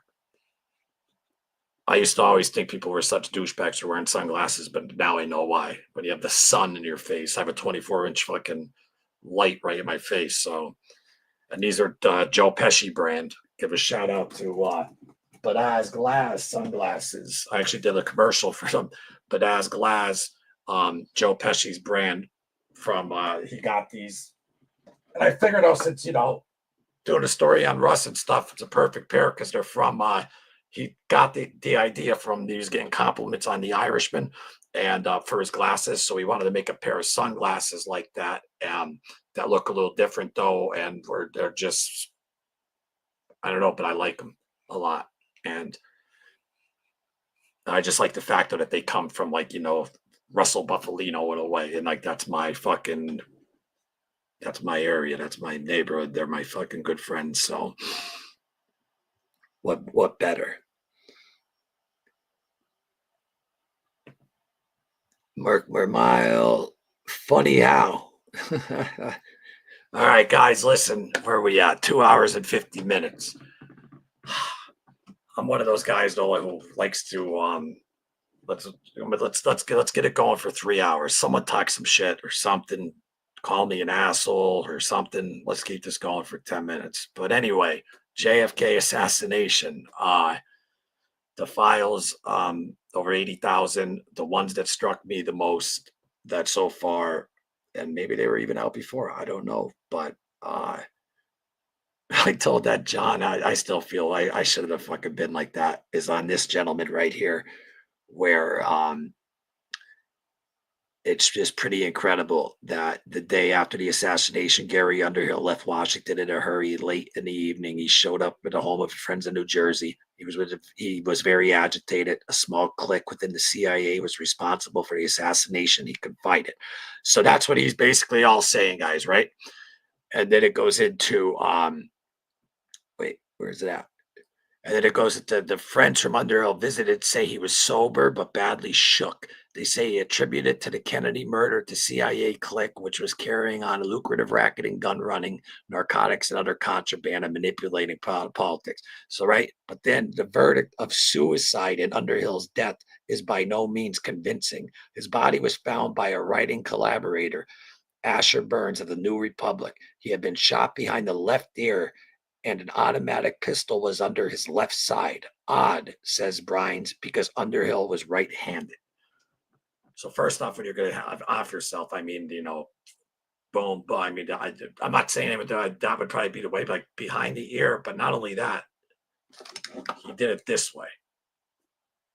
But it's not a suicide. So there's just too many weird, there's just too much weird shit with these files. And Lee Harvey Oswald was not a lone gunman. That's at least what I think. Ramondi shot JFK. Yeah, at first when Bobby brought him up, I was like, "Oh my God, Bobby, are you saying that he's credible?" But what Bobby was saying was that he got all of his information from the book. I was like, "Fuck." Okay, what is new with the JFK shit? You think the bodyguard shot him or what? Is your no? I don't think it was the bodyguard because that's way too close and way too risky. I just think that I don't know who. I think Oswald could have been one of the shooters, but there's two shots. There's no magic bullet theory.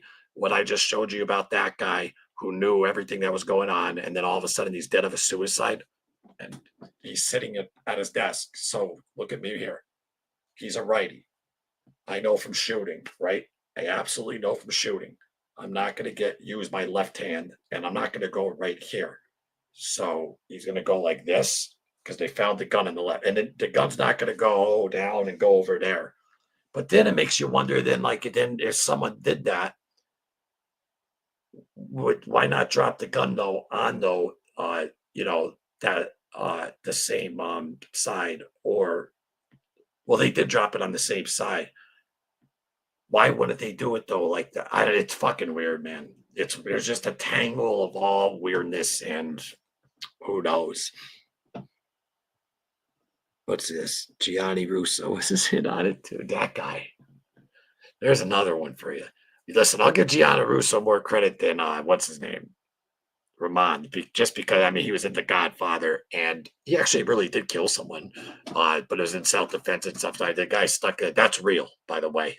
I mean, I'm being honest. Like that's real. You could look up the paperwork and everything on it. He did kill someone, but it was more the guy got him with a fucking broke by. Like he was yelling with his girlfriend. It was a Colombian guy, fucking stuck him, and Gianni Russo shot him. But every other story, come on now. Marilyn Monroe. What else happened with him? I don't know, but yeah, he's another one. You think they would have faked the suicide? Exactly. That's why I'm like, that's why, like I say, mob involvement possibly in a way because they don't care. They're just going to go in there, and it was behind the ear where the mob likes to do it. Not saying CIA can't do that method either, but CIA, I'm not saying like they're so co-opt and smart and like you would think that boom, no, but put no, hit him this side or whatever. Where a gangster might just be like, okay, yeah, I'll do it, and boom, I'll just drop the gun. And so I think there's mob involvement, there's CIA involvement with Russia, with the quarantine, which is when Kennedy put all the ships surrounded Cuba to block the Russians from bringing the warheads in to the missiles that they already had in Cuba. There's too many moving parts. Gianna Rose was banging there by JFK is getting killed. I'm not gonna lie to you. I still watched him when he was on was it Vlad or Patrick David, and just you just gotta laugh at this. It's at the point that even the people that have him on, they know he's lying, but he gets views. So yeah, he killed one of Pablo's guys in Vegas in his shit little casino he had. He really did, though. He really did kill him, though. But then he tells a story that he got flown out there and Pablo fucking was gonna kill him. But then he goes, "Oh my God, you're fucking Carmine from the fucking Godfather," and oh, the shit people eat up on here, I'll tell you. I think that's why I'll get a lot of hate though for people because like shit that I say though too, like well, I'm not talking gangster stuff, but like what I was just saying about Arowana and all that, it's just the truth. But people don't like that. Like they don't care. Well, he's this. Yes, he is. He was. Yes, he cooperated, but that doesn't mean that he's not that. I just tell it like it is, and people don't like it. So don't like it. Yeah, but then he read Godfather lines with Pop. I know that story killed me. That story killed me. We're at 2:57, 3 minutes left. Guys, if you didn't hit that like button, please hit the like button. I thank you so much for hanging out this long with us. And thank you to Bobby Bright. Definitely check out that app. You guys will love it. Bobby's been through some you know, tough fucking life, tough son of a bitch. Uh, a real fucking gangster back in his day. And but it's called The Hard Life with Bobby Bright. That's up in the video section. It's also a few lives with Bobby, but that episode of the video section I would definitely check out.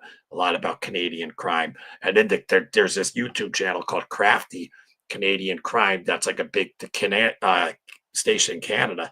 And I woke up the next day and they did like their own clip of me and Bobby talking. And then like they were like saying like, yeah, like how legit fucking Bobby's story is and all that type of stuff. And with him and his buddy Dean Loomis, the suicide was the same as Vince Foster. He was found dead in a park, shot by a 45, but had a 38 in his disabled hand. Clinton's ordered that. Yeah, but why would they be so stupid? Like there's ballistics. Like, you know what I mean? And that's the sixth mafia family right there, the fucking Clintons. But I'm probably gonna get fucking demonetized channel. This video definitely won't. My videos never go in the algorithm anyway, but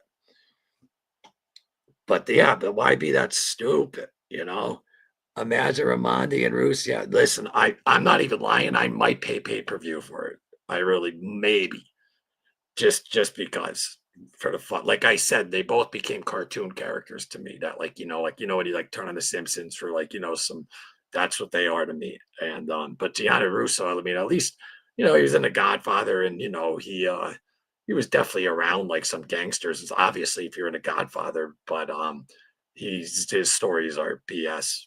But Ramonti just came out of nowhere and killed the Pope and did a bunch of other crazy shit. So, and 300 people in Vietnam. Let's not forget that. Memory showed Vlad the 2 tattoos. Crazy. Bobby's good. Yeah, no, Bobby's the man. Great guy. Great guy. Listen, I had a conversation with Anthony one time, and he was telling me how bad he wanted to clip someone, but he said he's not going to do it because if he did, it would end up killing about 15 other people. Yeah, and plus, I hope he's not that fucking stupid now because he's straight faced and is calm, ordering a drink at a bar, say whatever you want, but the guy is a cold. Oh, dude, I was at a fucking where we were at a boxing event, and he had a couple in him, and I got hired by his good buddy Danny DeCimo. Shout out to Danny. and he wanted me to film and make up some videos and stuff like that. And I'm at the boxing event, and Aerolot is there, and let's just say, thank God that I'm not going to mention the other guy's name. No, who was there, but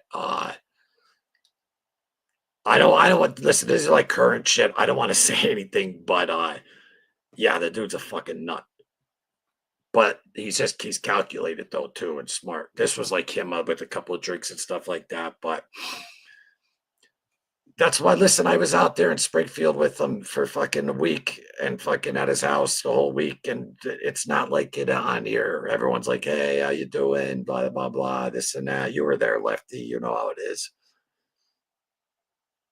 Dan, the left-handed wanderer, straight-faced and con. I know.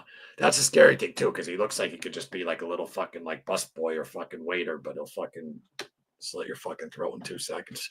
Anyway, folks, this has been amazing. Thank you all very much. Lefty, keep fighting that good fight, my friend. Guys, follow me on Instagram. The link is in the description.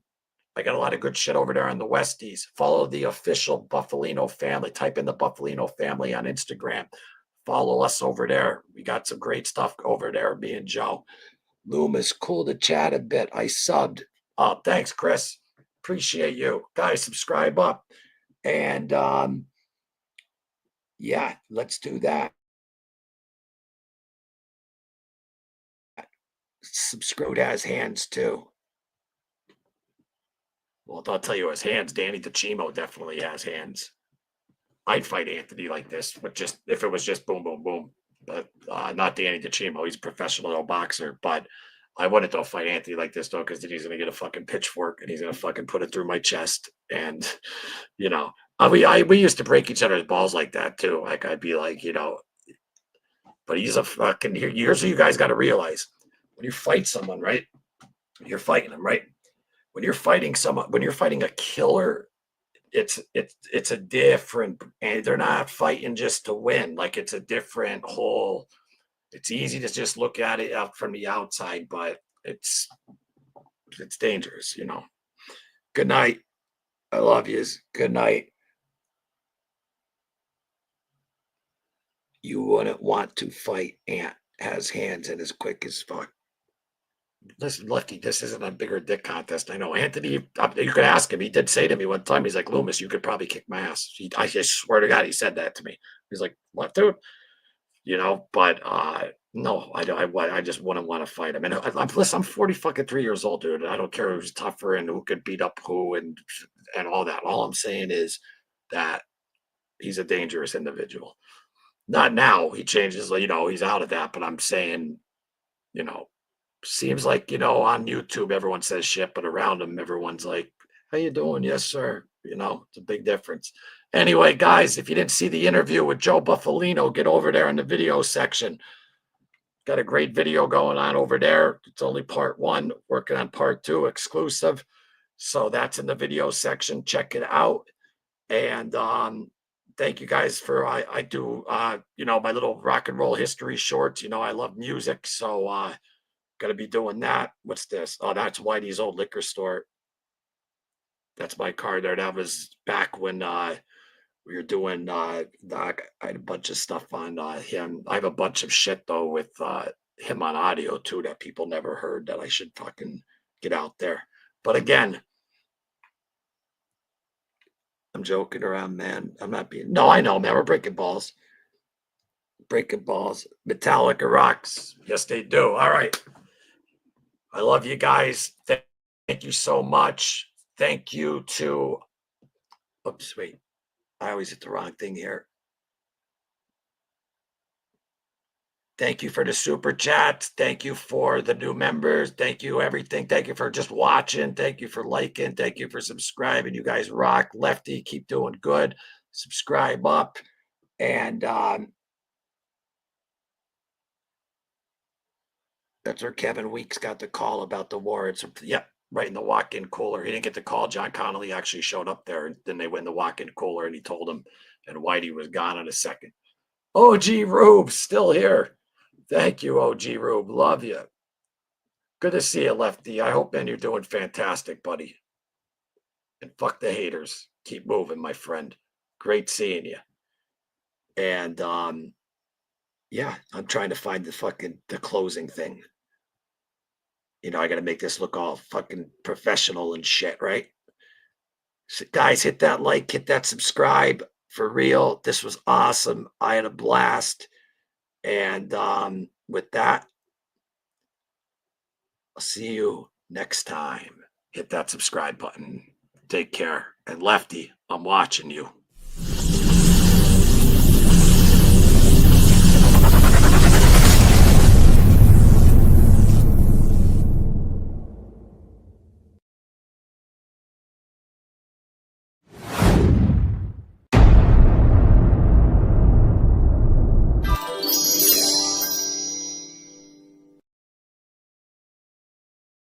Oh God, how bad does that thing sound? Real quick. The little thing at the end, that's got to change. I didn't realize that. You hear that little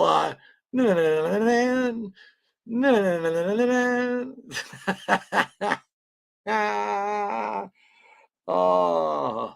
Anyway, guys, good night. I love yous. I'm watching you, Lefty. Have a great night. Good night. Subscribe.